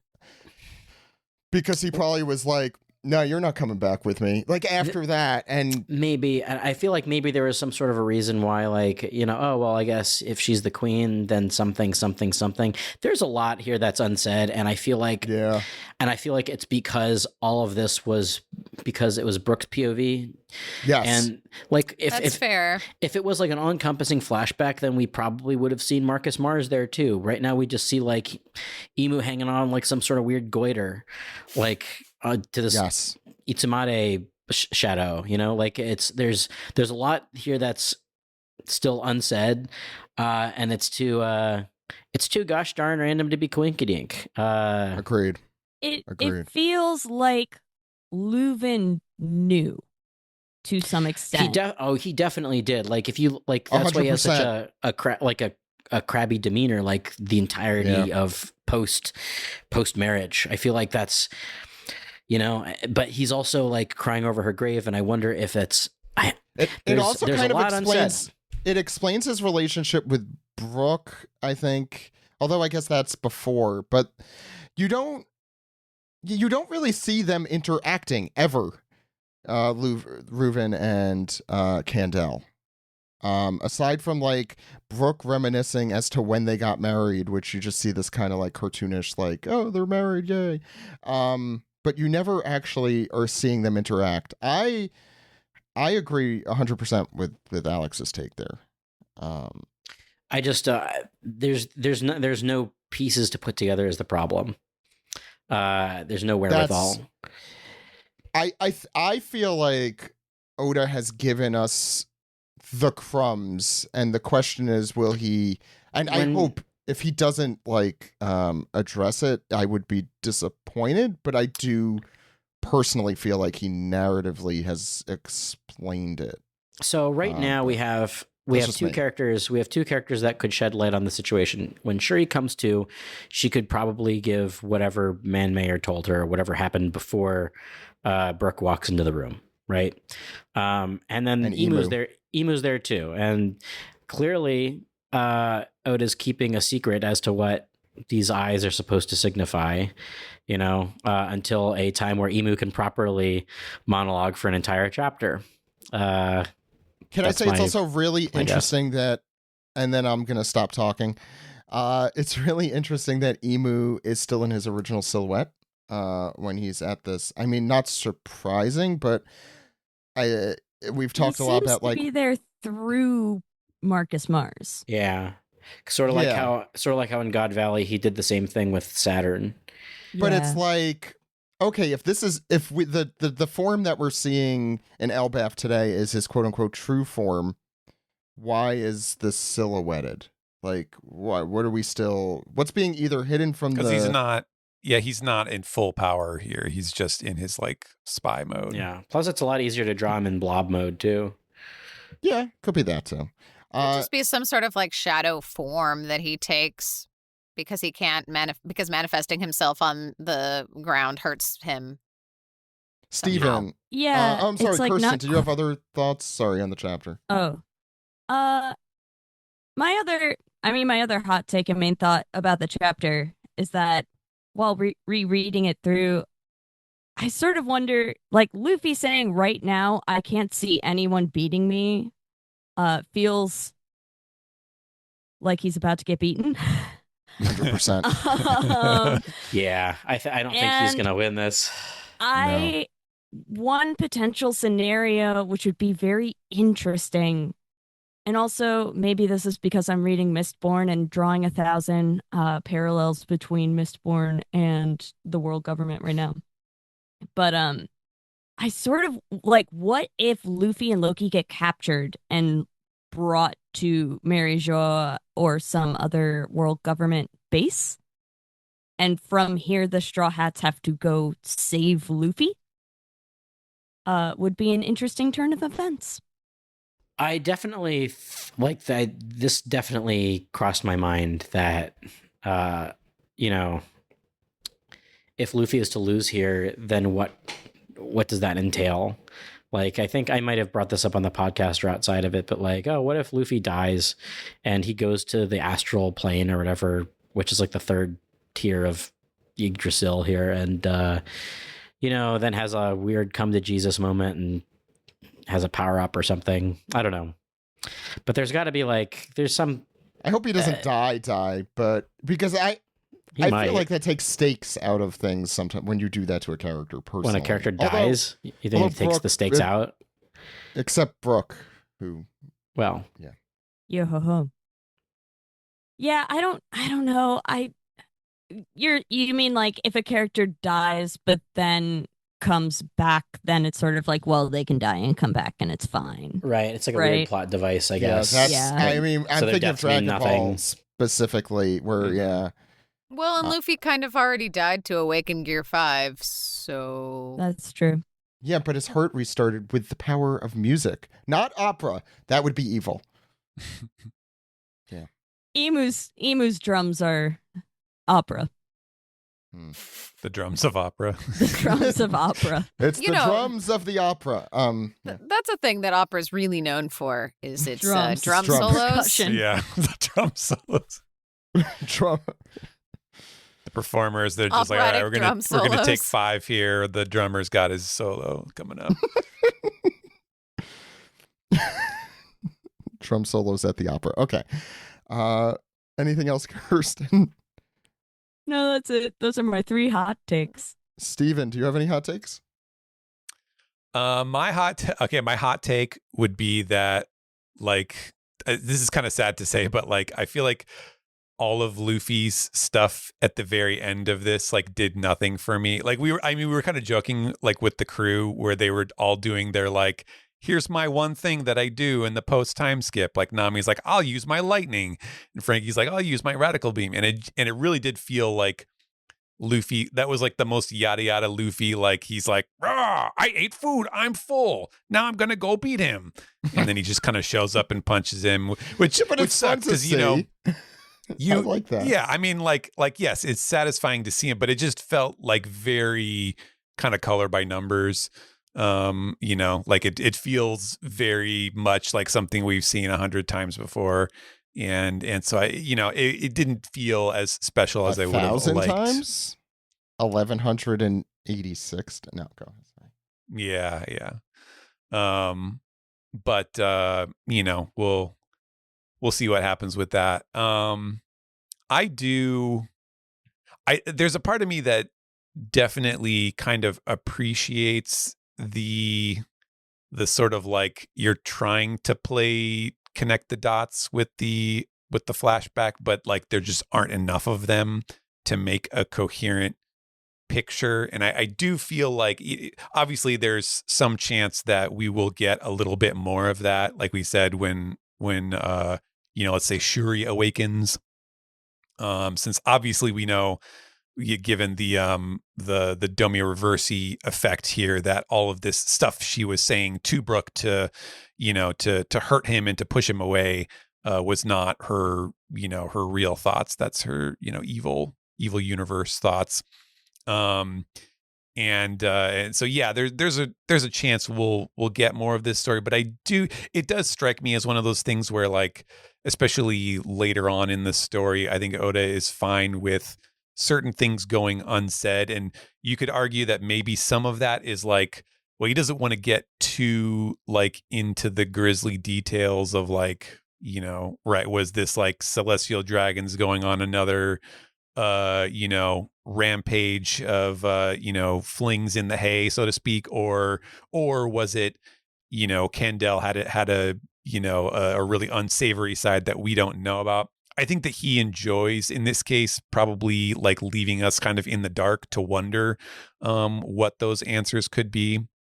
And I kind of like that. I like that he can do that from time to time and not have to spell everything out, whether there's like an obvious answer or whether like there isn't really a clear answer at all. I think sometimes there's a value in not being too pedantic about it. But yeah, really interesting to see. I like the Mayor McMahon having the eyes, because that's a fun detail. It's a nice way to really just like tie that part in a bow. Although the significance of like, well, his eyes look the same as Shuri's, so what is it about hers that are different, that make her a vessel, I suppose. It's not clear on the face of it yet, but I do feel like we will find that out for sure at some point. For sure, you might say. Yeah, for sure. Yes. But yeah, it's I was a little surprised to see us going back to the present day as soon as this chapter. Before this chapter, I would have thought it would be another 2 or 3 maybe, but at least it didn't last too long. Like we were afraid of when we first saw like Brooke was getting another flashback, and he ended up, I think, kind of closing that off in a fairly economical way. Yeah. Can I ask you about specifically bipolar irises? I think there was someone who in our disc piece asked. Okay, so you know what? We'll save it for piece together then. It's a good reason to. Okay. Marianne. It's been interesting hearing your guys' commentary, because I didn't necessarily think of like the potential of Kendall being not so lovable. But I am curious, and it definitely makes me think like, okay, so we've really only seen this story or heard this story told by one perspective. There are still a lot of things that need answering, even if it's simple things like, why is she called Gunko now and not Shuri? Especially when like Manmeyer called her Shuri. Sorry, before I forget, because is Garou and Gunko like similar in like structure or anything? They start with Gu. They do? Okay, sorry, go ahead. we all start with Gu though. That's true. We begin as Goo, and to Goo we return. No, that's the Human Instrumentality Project, right? Yeah. We're all Goo in the end. Yep. I'll write that down. We're all Goo in the end. Except it's going to be spelled G-U. Okay, go ahead. Yes. But yeah, I mean, I liked it well enough. It felt like it went by pretty quick. Like I also, I mean, I guess with last week's, 2 weeks ago chapter, I didn't, like, that was kind of okay, we're getting close to the end of the story, at least from Brooke's point of view. So I didn't really figure we'd have a whole lot left of this flashback, but I wasn't expecting it to, like, kind of go with the, okay, now Luffy's punching Emu in the face. I mean, I'm not, like, surprised by that, but I'm like, oh, okay. because now we've got multiple different storylines that are kind of almost have nothing to do with each other, like Brooke's flashback and the stuff with Shuri / Gunko, and then like the whole giant side of things are like two very, I mean, they're connected by Emu, I guess, but and the dummy reversey idea, but like, I don't know, it felt sort of like, okay, we're doing Brooke's thing. Oh yeah, the main plot, right? Yeah, we should, yes, the main plot. So I don't know, I kind of like, I read it and I went, oh, okay, that's a chapter, and I didn't like dislike it. And I mean, I liked it well enough, but it didn't necessarily stand out to me, which is like, again, it feels like this Luffy punching Emu in the face thing is supposed to be another one of those like big epic Luffy punches somebody in the face moments, and maybe in the anime it will be, but like for the chapter I was just like, yep, he did it again. Cool. Well, that's nice to see, I guess, but like also I mean, I know Emu has been introduced to the story, but I haven't really seen him do that much. Like, we know that he has done evil, but I feel like he hasn't done evil to characters we, at least to me, that we care as much about. So I'm like, He's the whole world government, presumably. That's the thing. He is, but like, I don't know, this punch, I mean, obviously he's not gonna be defeated. Luffy's not even Gear 5 when he punches him. But it feels... I don't think anyone thought he was done. Oh, that's it for Emu. Because most of the time when, you know, Luffy does a punch like that, it's like, oop, and they're done. You know, like the Bellamy punch, the St. Charles punch, one and done. Like, obviously that's not going to be the case here, but it feels like Luffy wants it to be. But yes, I'm sure he does. Yeah. You know, but like that's clearly not what's going to happen. So I'm curious as to what's happening next, but maybe I liked the sort of evil Gunko reveal stuff of the like, actually, this is my real dad and blah, blah, blah, blah, blah. But like, I don't know. The chapter didn't necessarily specifically stand out to me over the last several, you know, if that makes sense. It does. Alex, thoughts? Yeah, I mean, I feel like we kind of covered most of my thoughts already, just because it's a pretty cut and dry chapter. I do think that, yeah, it's cool. I thought the entire time about like, do we know where Brooke got his scar from? And I guess, yeah, we first see him with it when he's introduced in his original flashback. So part of me was like, yeah, I guess, you know, whatever is going to come to a head here, no pun intended. You know, I think it's kind of fun that we got that the origin of how I got these scars. I like that Man Mayer is a new guy. I think we were speculating like, oh, I bet it's so and so or such and such. Same. Yeah, this that close up of his eyes kind of reminds me of Alex from Clockwork Orange a little bit. Clockwork Orange, yeah. So I wonder if that's at all on purpose. I feel like it has to be, yeah, right? Because he's got the little eyelashes, pattern, yeah. And based on Lafitte's design, we know that Oda is a fan of the Droog design. I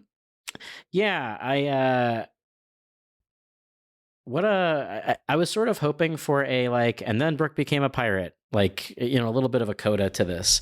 But I guess this is less about like Brooke being like, and then I became a pirate, and here's the first voyage that we had as the Rumbar Pirates. No, it's all, it's sort of all leading up to Brooke's little freak out here, and I do love this this moment where we come out of the flashback and Brooke is very vulnerable, and he's very candid about everything, about how he didn't even know about devil fruits at that point, and how he really thought that he was hallucinating all of that. All that like demonic stuff. And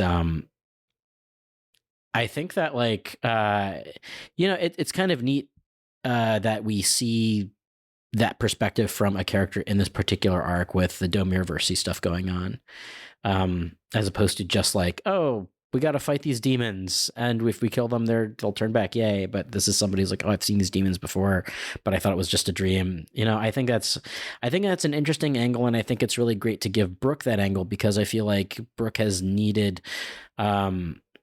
he's always needed a little bit more for his character, and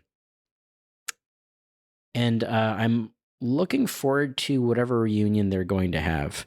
And I do wonder if it's going to be a fleeting one based on what we saw, what happened to Saint Saturn after Emu tooketh away his power there.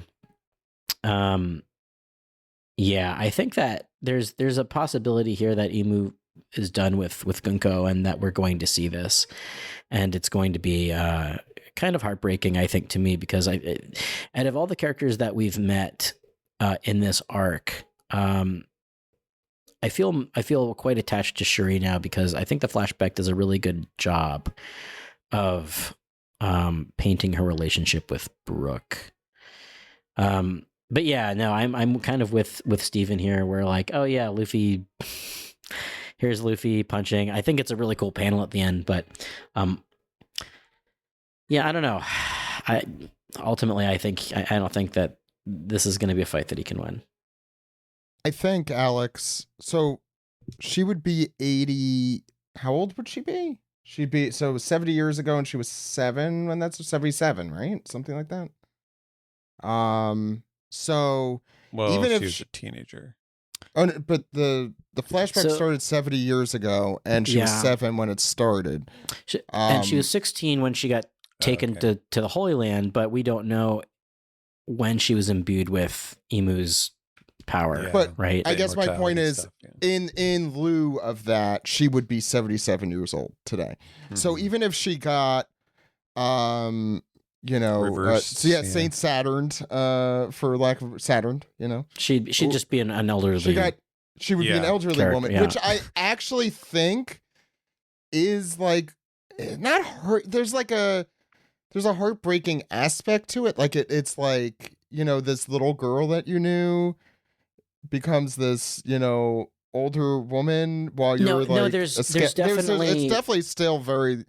It would still, Did Ken make the beach that makes you old joke? I feel like, but no, I think that when you think about it, it is really heartbreaking in that, because Gunko, when I'm sorry, Shuri, whoever, when she's talking about, oh, I'm a celestial dragon, she's got the horns and the whited out eyes, and it seems like she's not really in her right mind. And I feel like when she snaps out of this, when she comes to, it's just going to be like, oh my God. The last time I had my own thoughts, that was 80 years ago or whatever. And to me, that's incredibly tragic, to live your entire life without having any of your own thoughts until the end. It's exactly the line she says earlier. Where is it that I have wasted the last 16 years of my life when I could have been. Exactly. It's like the exact. It's going to be like the reverse of that, I think. And deep tragedy, which is why I don't think we're done with this story. I mean, we're not. There's no way. I think that Marianne, were you talking about it earlier about how what's the point of the flashback really? How does it tie into everything? Mm-hmm. Not even that. It's just that's not even that's the point. It's more that it's a completely different story to the main story, and it feels like a distraction, even though it is an interesting one. I do think that I keep thinking about it and where all the flashbacks are placed in this arc, and it's very messy. And I think it'll probably read better once everything is said and done. Yeah. Once all the pieces have been played. But it's definitely does seem like a diversion or the dissonance couldn't be. Yeah. This might be one of those examples of us as readers and the expectations we have as readers being okay, we're expecting X, Y, and Z to happen. And maybe X, Y, and Z do happen, but this was a story about A, B, and C the whole time, This sort of is like Dressrosa, kind of, almost. Although it does remind me a lot of Dressrosa in that way. It's in mostly, it's only just that way. really killing the momentum of the Yes. big Yes. fights. Yes. I agree with 100%. you, and I think that was my big problem with God Valley was that it just sort of, it just destroyed momentum. For this one, I gave it a pass because it's Brooks' flashback, And the momentum wasn't as like Oda did do his thing that he always does before flashbacks, where he's like, "Oh, this is where everyone is, and this is the moment," and then boom, we're leaving. yeah, And then when we come back, oh, this is what everyone was doing, and boom, someone's getting punched in the face. As Steve had said, this is all kind of painting by numbers, sort of. But I like this one. I don't really think killed the momentum for me because like we were gonna be waiting for Luffy to power back up either way. sure. Like I do do wanna... the Goku and the chamber thing and the whatever. Yeah. I mean, I initially thought that he wasn't going to be at full strength because he's been eating, frozen and scorched food or whatever. Like there's like a frozen and scorched food sounds pretty good when you're hungry. I guess so. Freezer burn. The thing that kind of like gave me pause was that Emu didn't see Luffy coming like at all. And I think that's like sort of the curious thing for me about Emu. Yeah, I'm like, I guess he's not at full strength or whatever if he's on Earth, right? So like it seems that like there are certain characters that can kind of tangle with him. Like he's going toe to toe with Loki basically. Sanji, was able to block one of his moves, and Luffy was able to sort of punch him out of nowhere. So like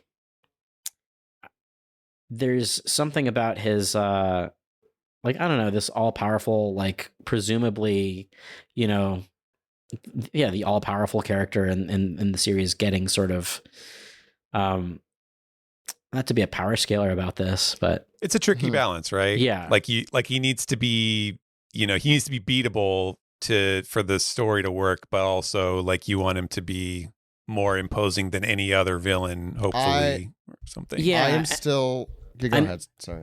Well, I'm not like, so the way I see this, because we have our fight matchups now, right? Like looks like Zoro and Sanji are going to get their officer fights, and Luffy is going to fight Emu, and I don't want I'm rooting for them to save the kids, but I think it can go either way now because we're so close to the end of the series. Emu's waxing, poetic about the cyclical nature of history, and I do feel like I don't think that this is just going to end like I mean, Greg said this like ages ago, like, oh, well, the fact that the banquet's happening at the beginning of the arc is a bad sign for things to come. That's been in my mind the whole arc. Yeah. And I just keep thinking about like, well, when's this shoe going to drop? Because like, it looks like our friends might be able to eke this one out, but to what extent? I've been also thinking, and that's all Alex, for me, by the way. Oh, sorry. I know we've talked about before, like I feel like Emu being beatable might be a more interesting story choice because I think we've discussed this before, like Blackbeard being, I forget how we tied it in specifically, but basically Blackbeard getting the power of Emu or something is a much more terrifying notion. Or like, I do kind of like the idea of Emu being like this relic of a forgotten age and a connection to that. However, also because of that, his absence, I think, creates a lot more interesting potential storylines for Oda. Like I actually think that there's a lot more. I don't know. Like I understand he was introduced as this like representative force of the world government that Luffy could punch in the face as he does this week. But I also think that it provides us with a chance to the world governments and the world government and the nobles and the celestial dragons or whatever you want to call them have been on their knees for quite some time at this point. Maybe not in the story, but at least for us. Like, this is a potential chance to knock them back on their heels, and I think that would create some really interesting power vacuums and create kind of that ominous feel you get every time you see Blackbeard. I like the fact and the Katarina Devon thing with Saturn. Right. There's just like a lot of stuff that's like could set up for, maybe Emu's not as strong as he seems. Well, so yeah, I think a way that this could go is that, the Straw Hats win the day and Emu is defeated here, but then goes back to Mary Joie huffing and puffing, being like, oh my God, I can't believe, Joy Boy or whatever is this strong. And then suddenly Blackbeard shows up because, Lafitte was at Mary Joie and they're trying to do some sort of they're starting some sort of operation there, right? And I feel like, that's true. He was at they were doing the delivery of supplies with the Umit shipping thing. Yeah. And I think that Blackbeard's connection to Rox, and Rox is I'm gonna be back here someday, just you wait or whatever. And that would also make that tie in a lot better, the God Valley stuff into this. It would. And I also think that it would give maybe hey, next time Blackbeard sees Luffy, he's gonna have Emu's power and say something like, hey, it's all thanks to you, Straw Hat, for weakening him for me, so I could, so Luffy is also sort of to blame for Blackbeard becoming this monster, potentially. I think that's now fun. We're just good. Now we're we're just diving into theory crafting, but and isn't there always something about every time Nika appears, he destroys the world in some way? Yep. Something like that, right? That's I mean, I have to read looking at the mural thing again. The mural prophecy, I feel like you don't have to do it now. I mean, we can also save that for a different episode because I feel like we're constantly dipping back into this thing. Reasonably. Well, and I think you could be right. I wonder if his Blackbeard's potential, if this is how the story goes, which I think it could be really interesting, if his potential motivation is also he wants to, Luffy just wants to be king of the pirates, Blackbeard might want to rebuild the world for himself or the way he says things. And it would give him an interesting motivation that isn't just, I'm evil. Okay, I just want to read the third world because it does kind of fit into what we're saying. Okay. Within the chaos, there was emptiness. So, Emu potentially. The inconvenient remnants recall the promised day and hear the voice of the half moon. The sun god dances and laughs, guiding the world to its end. The sun returns and brings a new morning, and they will surely meet. Well, I'm more interested in what's in the second world because I think that's what's currently happening right now. Within the void there was breath. The forest god tamed demons, and the sun spread the fires of war. Those of the half moon dreamed. Those of the moon dreamed. Man killed the sun and became god, and the sea god stormed, and they will never meet. I think we're supposed to be between the second and third from how I was inferring things. I think the second world brings us to where we are now. I think we're in the second, and then the third is basically the end of One Piece. No, I agree. But I think the second has happened. It sucks. We keep having to relitigate whatever this is because of breadcrumbs. Yep.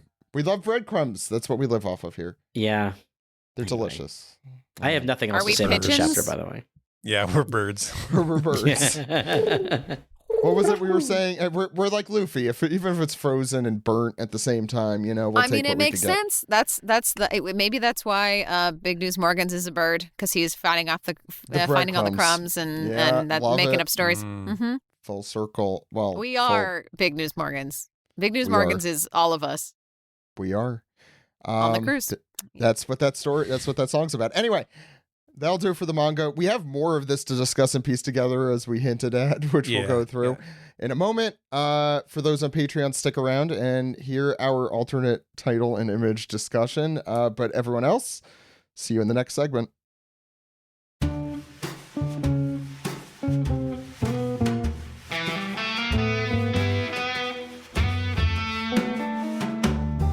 If you've been stabbed through the head, you'll understand that this is the Piece Together segment where we take your questions, comments, theories, and realize that opera is evil.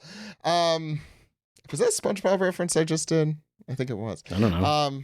I think it was. Like very rare. It happens once in a blue moon. Alex, what's our first segment? Brah. It's time for this piece, brah.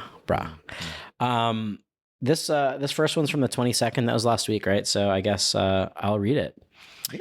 This is RCD who says, "Hey OPP, do you think we will get another Straw Hat before the end of the manga? After Yamato, I don't have any hope for it. Also, what toppings do you like on your pizzas?"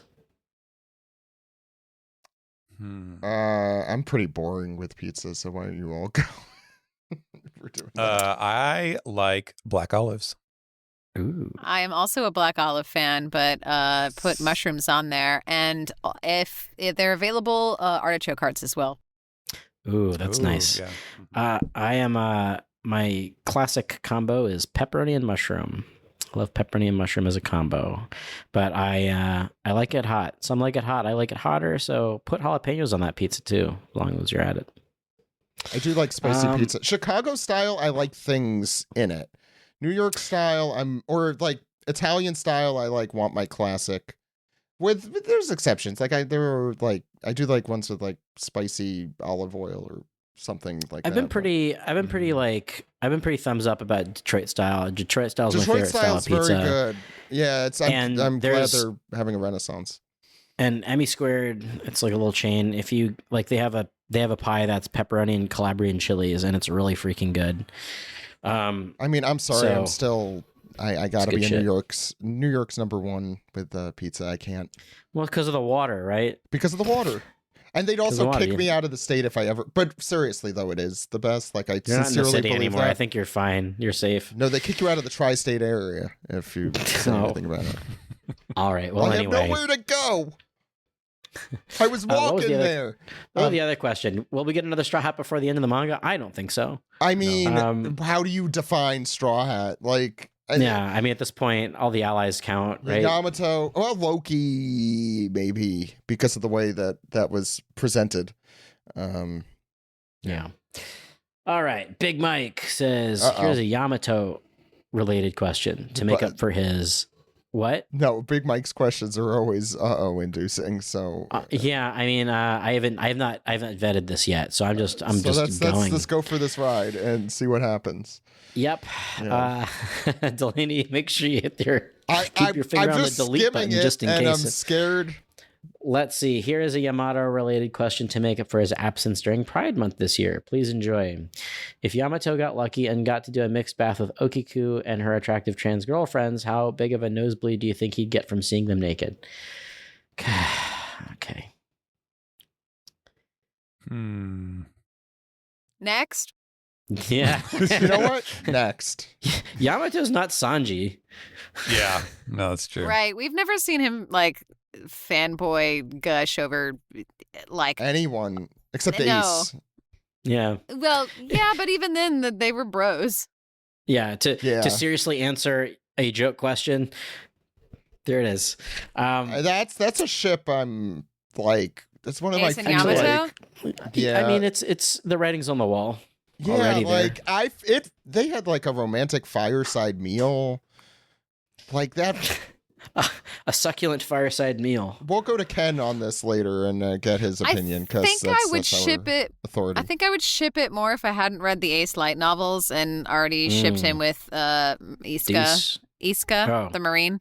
But Deuce. Double Deuce. I mean, I'm sure Worst people name. ship Worst that name. too. I tend to not be as much of a yaoi fan unless so. I mean, I think Yamato and Ace do count unless as it's written yaoi, very so- well. They do, Yeah. but I don't like if looking at the light novels. If I'm like, oh, there's a potential male pairing and a female male pairing, I'm like, oh, that's know, where my brain for goes to me, first. I'm lame, so I'm just thinking like, oh, what canonically makes sense? And what could I actually fit in my head canonically? Usopp and Kaya. That's all that's all I have room in my brain for, I think. Full body and Django? They're best friends. Yeah, no, they're I mean, best friends, Vivi yeah. and Koza would be another potential one, There- but I don't Sure. I don't like the trope of the childhood friends getting married at the end. Like, let them just be the friends. Yeah. I mean, it's that's a just little me. Romeo and Juliet too. I know it a is little bit. Shakespearean. Oh, like and Emu is. Sanji and Zoro also. Anyway, Captain Slay still. That's a new one. Yeah, Captain Slaysteel says, hello, my fellow bros and perfect little angels. What a short flashback that was. I loved the Straw Hats rallying behind Brooke's decision. And another thing I loved was Brooke's running sound near the end of the chapter. It's an all-timer to me. Simple question this week. Do you have any particular sound effects from Oda/Steven that tickle you? Thanks and have a great week off. Off I go. Zubada-bubada-bubada. You guys all know the answer to this. Well, I of course love Stomp Tromp. Stomp Tromp is one of my favorites. Okay, I'm glad you like that one. Yeah. I love Stomp Tromp and I love Gurg. Greg. That's my favorite. I got good news for you, Alex. Because they show up all the time in every single chapter. You said the most common too. Can someone please put an onomatopoeia dictionary or something for the English and the Japanese for all these? I do. Or like frequency occurrences. What is the Japanese of Stomp Tromp? Who's on the Japanese side? Stompu Trompu. What is it? No. You could cut that, Delaney. I don't know. No, keep it, Delaney. That hate crime. He's a moron. It's a hate crime. What is it? I don't remember what it is off the top of my head. It's yeah. Either way, it's fantastic. I love it. Zach, did you have one that you like a lot? Well, I mean, Goop Glorp, I think, was the actual one. You forgot? Gloop Glorp.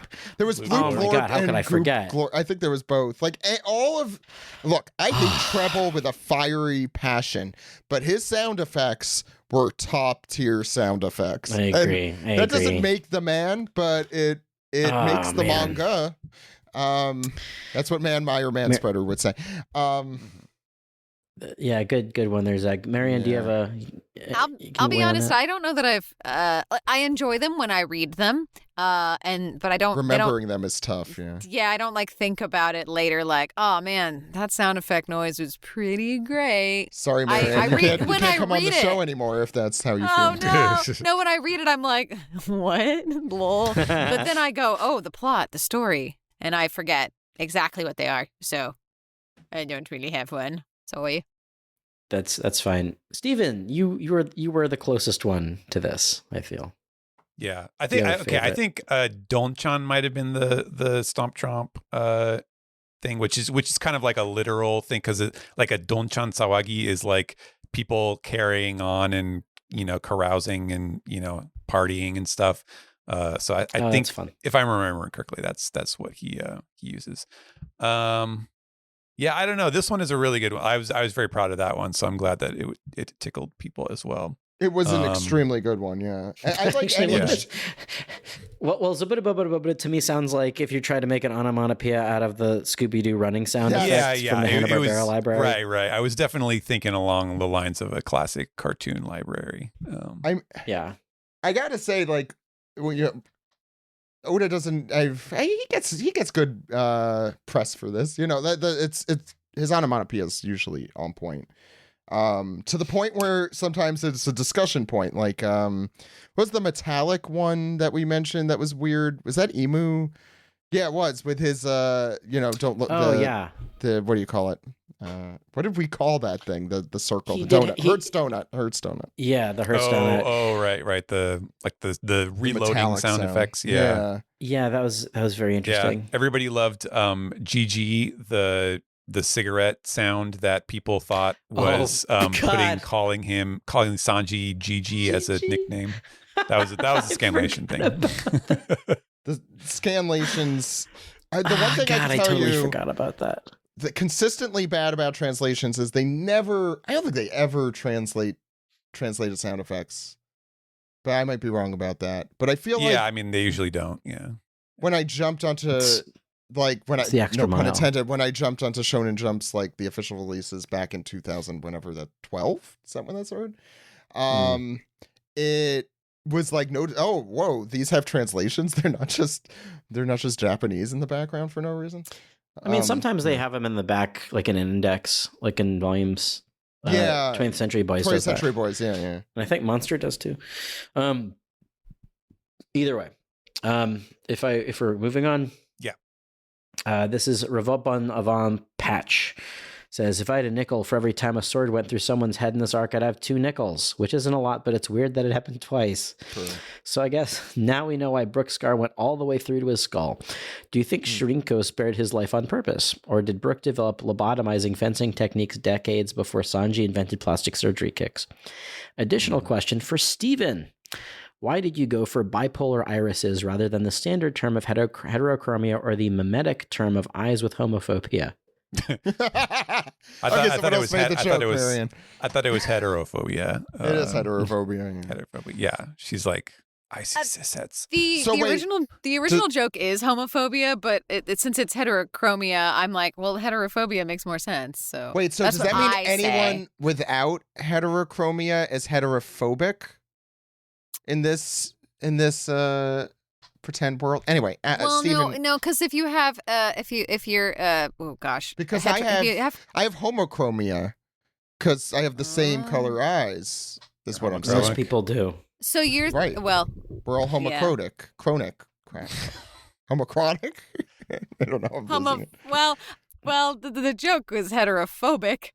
So the implication there would be not great. But no, that's if you're. No, what I'm saying is if you have heterochromia, wouldn't you be you would be homophobic, and if you have if I'm allowed to answer this question for the listener, not happening. Steven, go ahead. Yeah, the reason that I went for bipolar irises is because Oda kind of, wrote his own term. Like there is a standard like medical term for heterochromia in Japanese, and it is, it's like a long kanji term. There's like 5 kanji in it, and in this case, Oda used this more poetic, bipolar, obviously not related directly to like bipolar disorder, but obviously multiple personality disorder is kind of, I guess, potentially. No. It's from the same, it's the same root, which is like sokyoku, which would be like both or dual, and then the other one would be pole or extreme. And so, it's just kind of this poetic way that Oda. Now that could be like the bloodline elements thing where it's like, oh, this is the One Piece world version of this other, more well-known term. Or it could just be like, oh, he just wanted to use this, this like fanciful, invented word for it, because it's relating to something, to do with emu or something like that. So it has to sound special. But I kind of like the use of the word bipolar, just because like the more that I think about it, the more that I realize that really is like kind of like the central theme that runs through this entire arc. Like there are so many things that can apply to that, like the Domi Reversi, like the way that he just flips people from good to evil, personality wise, the fact that like Elbaf itself, it seemed, we wouldn't even talk about this with like the giants 800 years ago also, like, oh yeah, we didn't even touch that, right? That cyclical nature, but like the fact that like the concept of that, like the giants at this point in history are kind of at a crossroads of like, okay, do we continue to be warriors, or do we change completely and we become like enlightened and peaceful and advanced? Do we forsake our old ways and go to this new way? So it seems like that really is like this sort of flip-flopping, like between two extremes, does repeat itself a lot. That's a repeated motif in this arc. So it was kind of interesting to see that that pop up in this term, and like to consider how that might relate to stuff. But yeah, so the root answer is because it came from Oda. Sorry to have cut you off on the question I asked earlier that I wanted the answer to. Well, thank you for that, Steven. Zach, I'm going to just go on right to the next one. It's Straw Hat Pirate 9, who says, I fucking knew it. Bedridden for several months due to fatigue. Damn it, Oda. I knew that whole bit was fishy as fuck. I know some of you speculate that Candle was bad, but all we've seen was her being a good person and mother, so I'm interpreting this as Candle was attacked by this asshole man mayor, and Reuven raised Shria as her own because he loved her and Candle. I mean, it's a way to look at it. I'm not gonna dispute that. Either way, poor Shuri is such a victim in this whole thing. Poor Brooke too. I really want Brooke to save her. I love how the rest of the Straw Hats were like in on it and immediately let's break that ice. And to truly make me smile, Luffy is here and finally punched Emu in his stupid face. Let's go. Next chapter is gonna be great. I forgot to mention. Oh, sorry, go ahead. I was going to say, I feel like this person had the intended response to this chapter, I'll say. Sure. Yes, I think so. Yeah. No, I agree. I think we're too, I don't know. We're thinking too much. We always do. I forgot to preface my whole thing that I have been wrong about these things many times. Look, am I going to mention the Kazuki Odin thing with Kanjuro being tricked about that? No, I'm not going to mention that. Am I going to mention the fact that we all thought Toki was still alive? No, I'm not going to mention that either. Oh, that's ridiculous. Speak for yourself. I think that I like the Kendall was evil thing because to me I don't want another situation where Oda has to put this in this comic. Agreed. Strongly agreed. Because he's done it before and we get it. We fucking get it. You don't need to do it again. And I feel like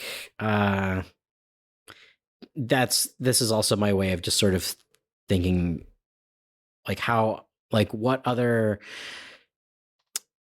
character archetype could he put into this comic? Like would the allure of being a celestial dragon appeal to somebody like Kandel?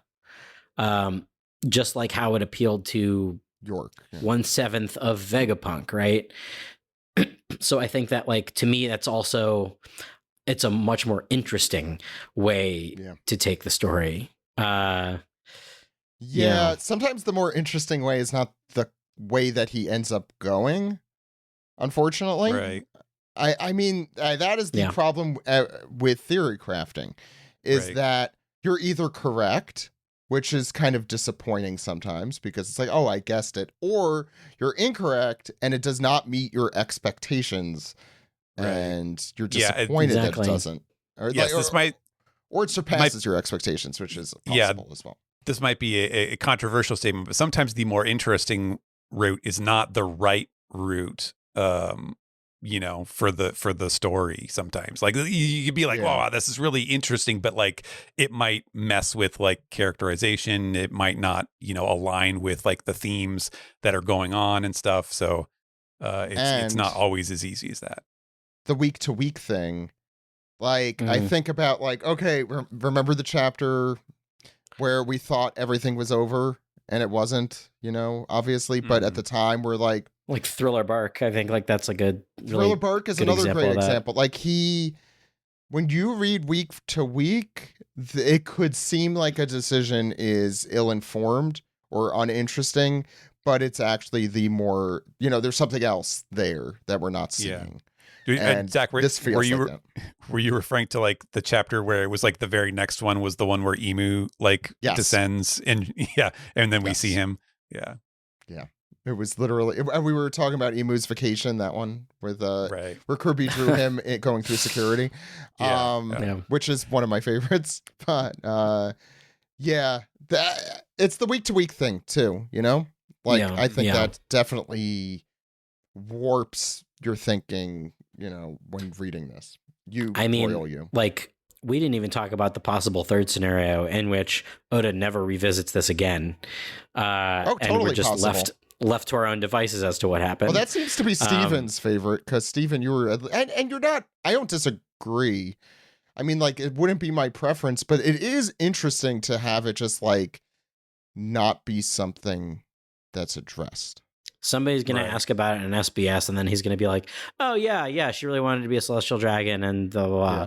And he'll just like hand wave it away. Like that's always the option too. Well, and ultimately, she's not the important character in this flashback. Correct. Right. That's what we have to think about. That's the thing. Everybody's thinking about Kendall, and I get it. Kendall's a cool character, but it's about Brooke and Shuri. Yeah. Ultimately. and that's their emotional through line. It's going to pay, and that's going to pay there, off. Though, is that Candel is so specifically mentioned in that Oda box at the beginning of the flashback. Right. That's what, why would you do that if this is... Well, and usually when we get a Straw Hat flashback, it's a little more in depth than 4 chapters. But, yes. Well, unless it's Usopp or Zoro. Well, yes. Recent history. How long was the Sanji one, the second one? I don't think that was super long. I think it was a couple chapters long, right? Was it 4? I don't think it was more than 4. Maybe. I don't know. It's been so long since I read. But I feel like the characters' motivations were clearer in those ones, maybe. Yeah. Well, and this one has political intrigue and all of that fun stuff, which open up another can of worms, Sure. And it has a lot to say too about the world government and the kingdom system and, the geopolitical, like you say, I don't think that, I personally don't think that, I do think that we'll see it again because there's pieces missing that are probably I have volume 84, important. The one with the cover that is not... I'm going to move on to the next question while you're flipping through that. Please do. Sailor Karna says, hey, OPP, can we talk about the cover page, like right out of the gate with the feels? Yeah, we talked about it. It's great. Fantastic. Feels are us. We loved it. Here's Kramigata, A Land to the West. Ahoy OPP, banger chapter as always. What a brutal chapter. So I suspect Shuri's true self took over and made sure to non-fatally stab Brook in the skull. What a sentence. What an amazing chapter for Brook, both past and present. I really love the touch that his big cry here mirrors his one in Thriller Bark. And I'm so glad he's willing to give Shuri a second chance and wants to save her, and that the crew follow his lead. Also, fuck yeah, big Luffy punch on Emu. My question this week is, what do you think Gunko / Shuri's final fate is going to be here? Have a great week. We briefly talked about this, but I feel like we should just quickly round robin. Old. She's gonna turn old. I think that's the beach that makes you old. I think it's gonna undo the age, and so she's gonna start getting older, and Brooke's gonna be like, no, she's gonna die, she's disappearing, and then she just turns 70 or whatever and stops, and he's like, no. Now, do we think she's gonna be? Do we think she's gonna be a what kind of old do we think? Should we get shriveled old or hot old? Probably hot old. Hot old, probably. I don't know if she'll be like, look, Brooke, now I'm closer to your age now, and we can finally get married or whatever. Please no. And then him rejecting her would make that better. But she gets really old, and he's oh, now I can change your diapers again. You think oh my God. Well, that depends. Oh, wow. She went there. So the answer to the original question about Sanji's flashback is just he around... can pamper her. It's just around 2 chapters. So this was double that length. Okay. It's a little over 2, I think. That's fine. It goes from 40 to 40. Oh, I'm sorry. Under 2. Yeah. No. Yeah, it's not long at all. Huh. Okay. Yeah. Wow. Interesting. It's this much of the volume. It's not very much. Actually, why I know I thought it was longer? Because it was definitely longer in the anime. Oh, 100%. Well, I also do feel like that that flashback felt a lot denser than this, and this one has way less pages. Because I think the first chapter was 12 pages of this flashback. It was pretty short. Yeah, we had some shorties. So I do think that that's true. I do think that maybe comparably page wise, this is the Sanji one is short underline. I can tell you how many pages when he's wearing the mask and feeding the mice and going to Sora and giving her the 6. banana. There's a lot of stuff that happens, but it's all very quick. Yeah, but we also there's a lot of montages. Sorry. I feel like we already know, there's not much personality to, Sanji's brothers are 3 guys who suck. It's 18 pages total. No, that's a good point. It feels like there's less nuance to the characters themselves. These guys suck. They suck. His mom is great. His sister is iffy. And it's more straightforward. Yeah, she's got dead mom disease. She's got dead mom. Oh, I hate that Yeah. disease. Mm-hmm. But seriously, I Yeah. don't like that disease. What's next, Alex? I mean, what's last? Ice Fisher 10 with the came in under the wire here with this one. Hi OPP, I'm back in the States today. The Man Mayor's special heterochromia is really intriguing to me. Does it go beyond hockey's future sight? One eye represents the past, the other the future, possibly. Awakening them may allow the person to see through other people's eyes from any point in space and time near omniscience. Now that is what I call a theory. It is kind of interesting they brought that up because of when Brooke was training Shuri, he was like, "Oh, it's almost like you can see into the future." Yeah, I did clock that, and I forgot about it. And I thought it was then. more observation hockey related than anything else. But the eye thing is very interesting, and I'm sure we'll get more on that the closer we get to the end of this arc. Yeah. All right. That does it for this piece. We have a couple. Do we have any subreddit archipelagos, Steven? I'll That's a do good Blue question. Skype here. We only have a couple. First one comes from Aiden, who says, "Random thought." This is a good question. Is Ethan Baron v. Nustro the only character in One Piece with the middle initial that is not D? And does this have any significance, or is it nothing more than a goofy way to get Venus into his name? Does Sword Gandhi have the will of V? That's interesting. I mean, if you're going to contrast it with the D, the V. Was it a V in like Roman the actual alphabet? Yes, I think The it actual was. alphabet, the English 5. alphabet. Yeah. Just like how it's D.H. Drake, it's Ethan Baron 5. Nustro. 5, yeah. 5 Nustro, yeah. If we're gonna go by the metric and theory that D stands for the half moon, then maybe V stands for devil horns. Bleh. You know, Or I the don't know. setting sun? No, that doesn't make sense. No. No, that does not make sense. Does not make sense I'm at all. very tired. Okay, next one. It stands for Inugami family. The two legs sticking out of the water. Or it stands for the number 5. The next one, very non-coincidentally, comes from VV Matt, who says, "Hi everyone on OPP." And this is the will of V happening right here. Been following you guys for about a year now. First time posting a question/theory. 2, actually. Okay, this one time. Next time you have to wait 2 years to ask 2 theories, though. After all the fighting is done, would Loki be out of commission and Usopp commands Ragnar to free Shuri, fulfilling the prophecy of him wielding the 10,000-ton hammer? I think, Alex, we know your answer to this. I really want him to fucking use the big hammer. And then we would get another music sting. It would be the Beatles again with "Bang Bang Usopp's silver hammer came down upon her head." Except that maybe we don't want to make sure she's dead.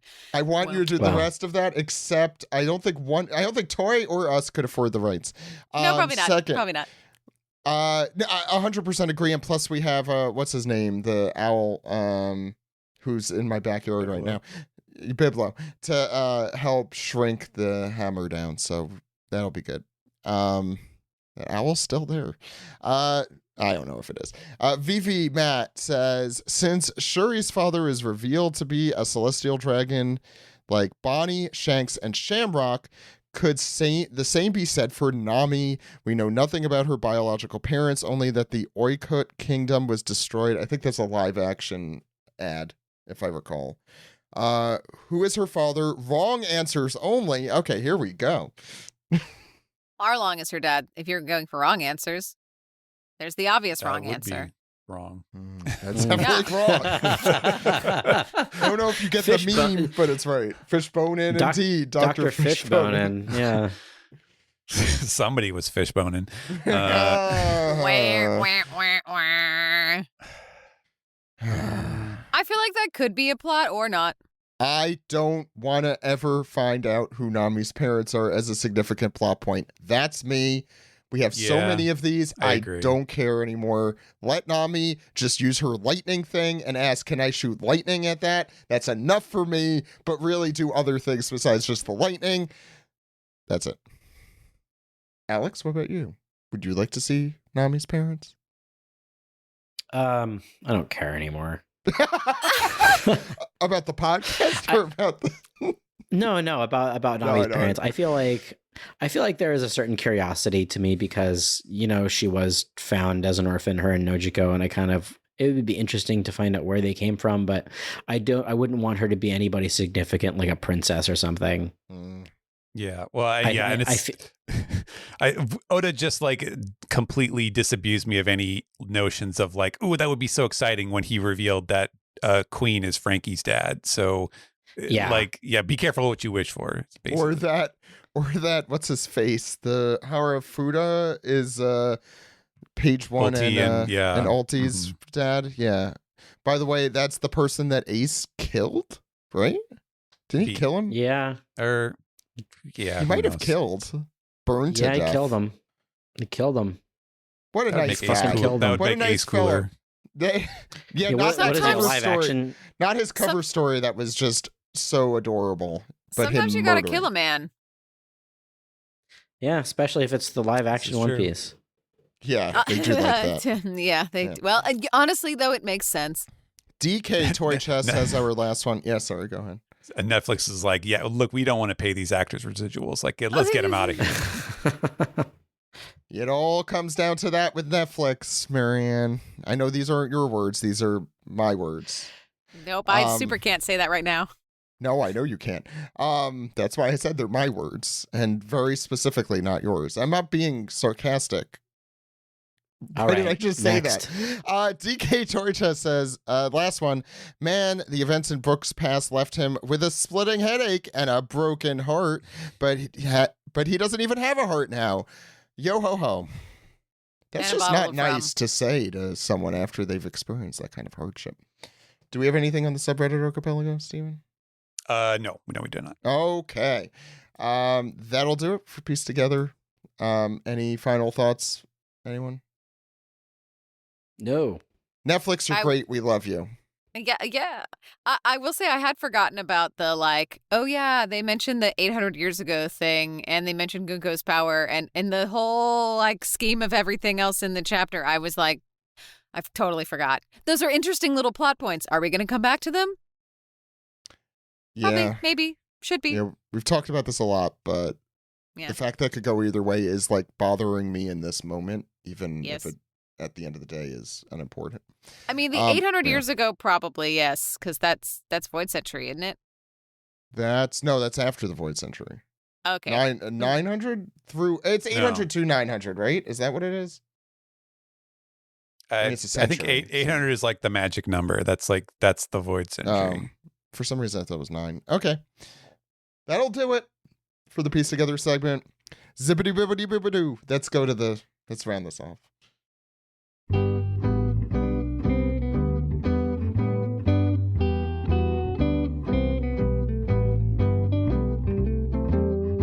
This has been the One Piece Podcast, episode 924 for June 29th, 2026. First of all, I want to give a huge thanks to Ed and Kirsten for coming on the show. You can find me KirCarey GTR on Instagram, and take off the GTR to find me on Blue Sky. If you're in Japan, I have a couple shows in Tokyo and Osaka this month, most notably on June 20th, but I'm forgetting the name of the venue, so find me online and I will tell you that. I'm also opening myself back up for commissioning for composition. So if you would like music for your thing, hit me up. You should. We highly recommend. Thanks for having me. We highly recommend. If you like what you hear on this podcast, it may be yours. Not the specific music. Not the specific music, yeah. Listen to it when she interrupted Alex to tell her about what she's doing. Stephen, Kirsten did nothing wrong. You interrupted me. Shit, it was very funny. Which is also fine. You call them the Throwaways because her group is Throwaway. So that was a very parental thing for you to do.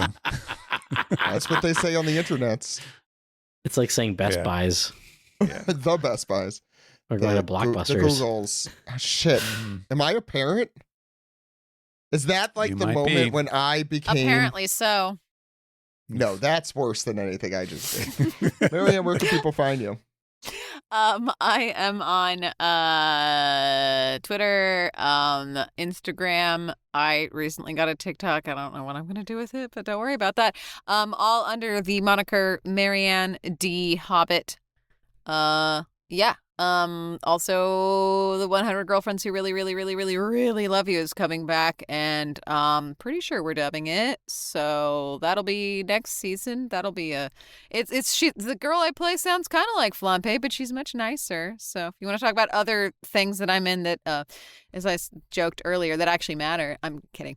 There's that. So Thank you, Marianne, as always. We'll have you on for book and non-book flashback chapters in the future. You're always welcome. Oh, okay, great. Yeah, don't worry. You're not exclusively here for that. Steven, where can people find you?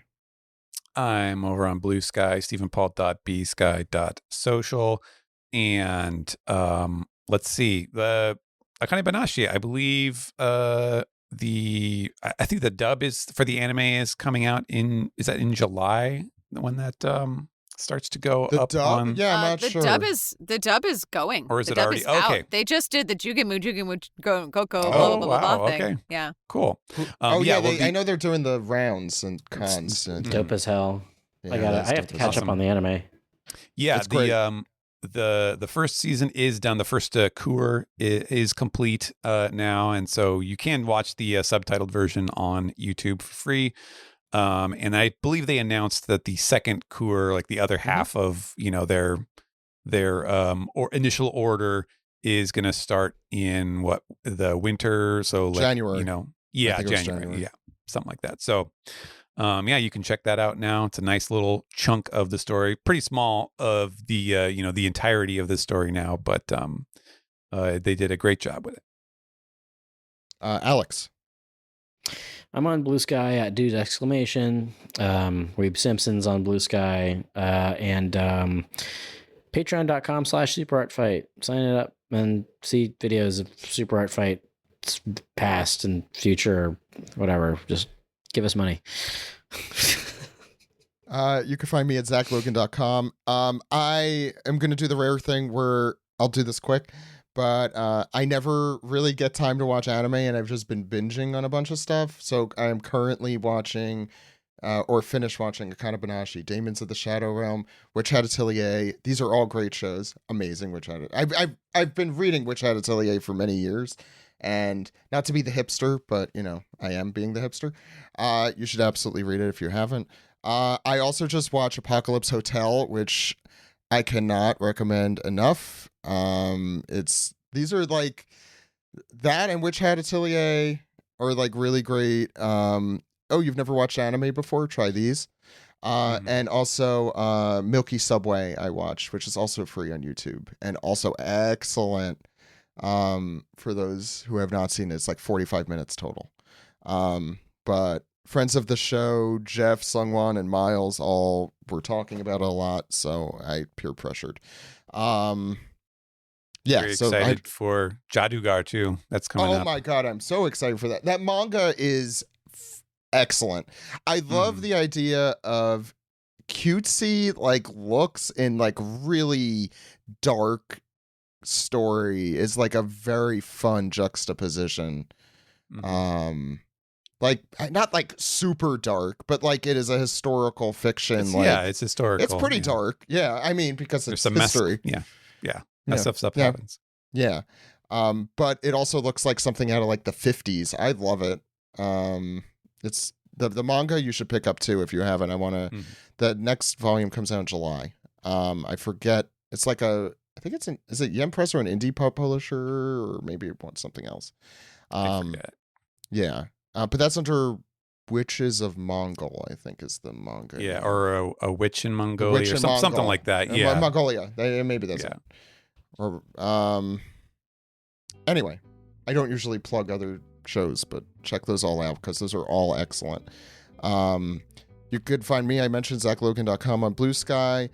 You could also find the podcast at OnePiecePodcast.com, Patreon.com/OnePiecePodcast, YouTube.com/OnePiecePodcast, Spotify, Apple Podcasts, anywhere you get your podcast, subscribe, rate, and review. We're back next week. We're going to talk about chapter 1187. And, until then, my name is Zach. And my name is Alex. Fuck ice, everyone. Goodbye.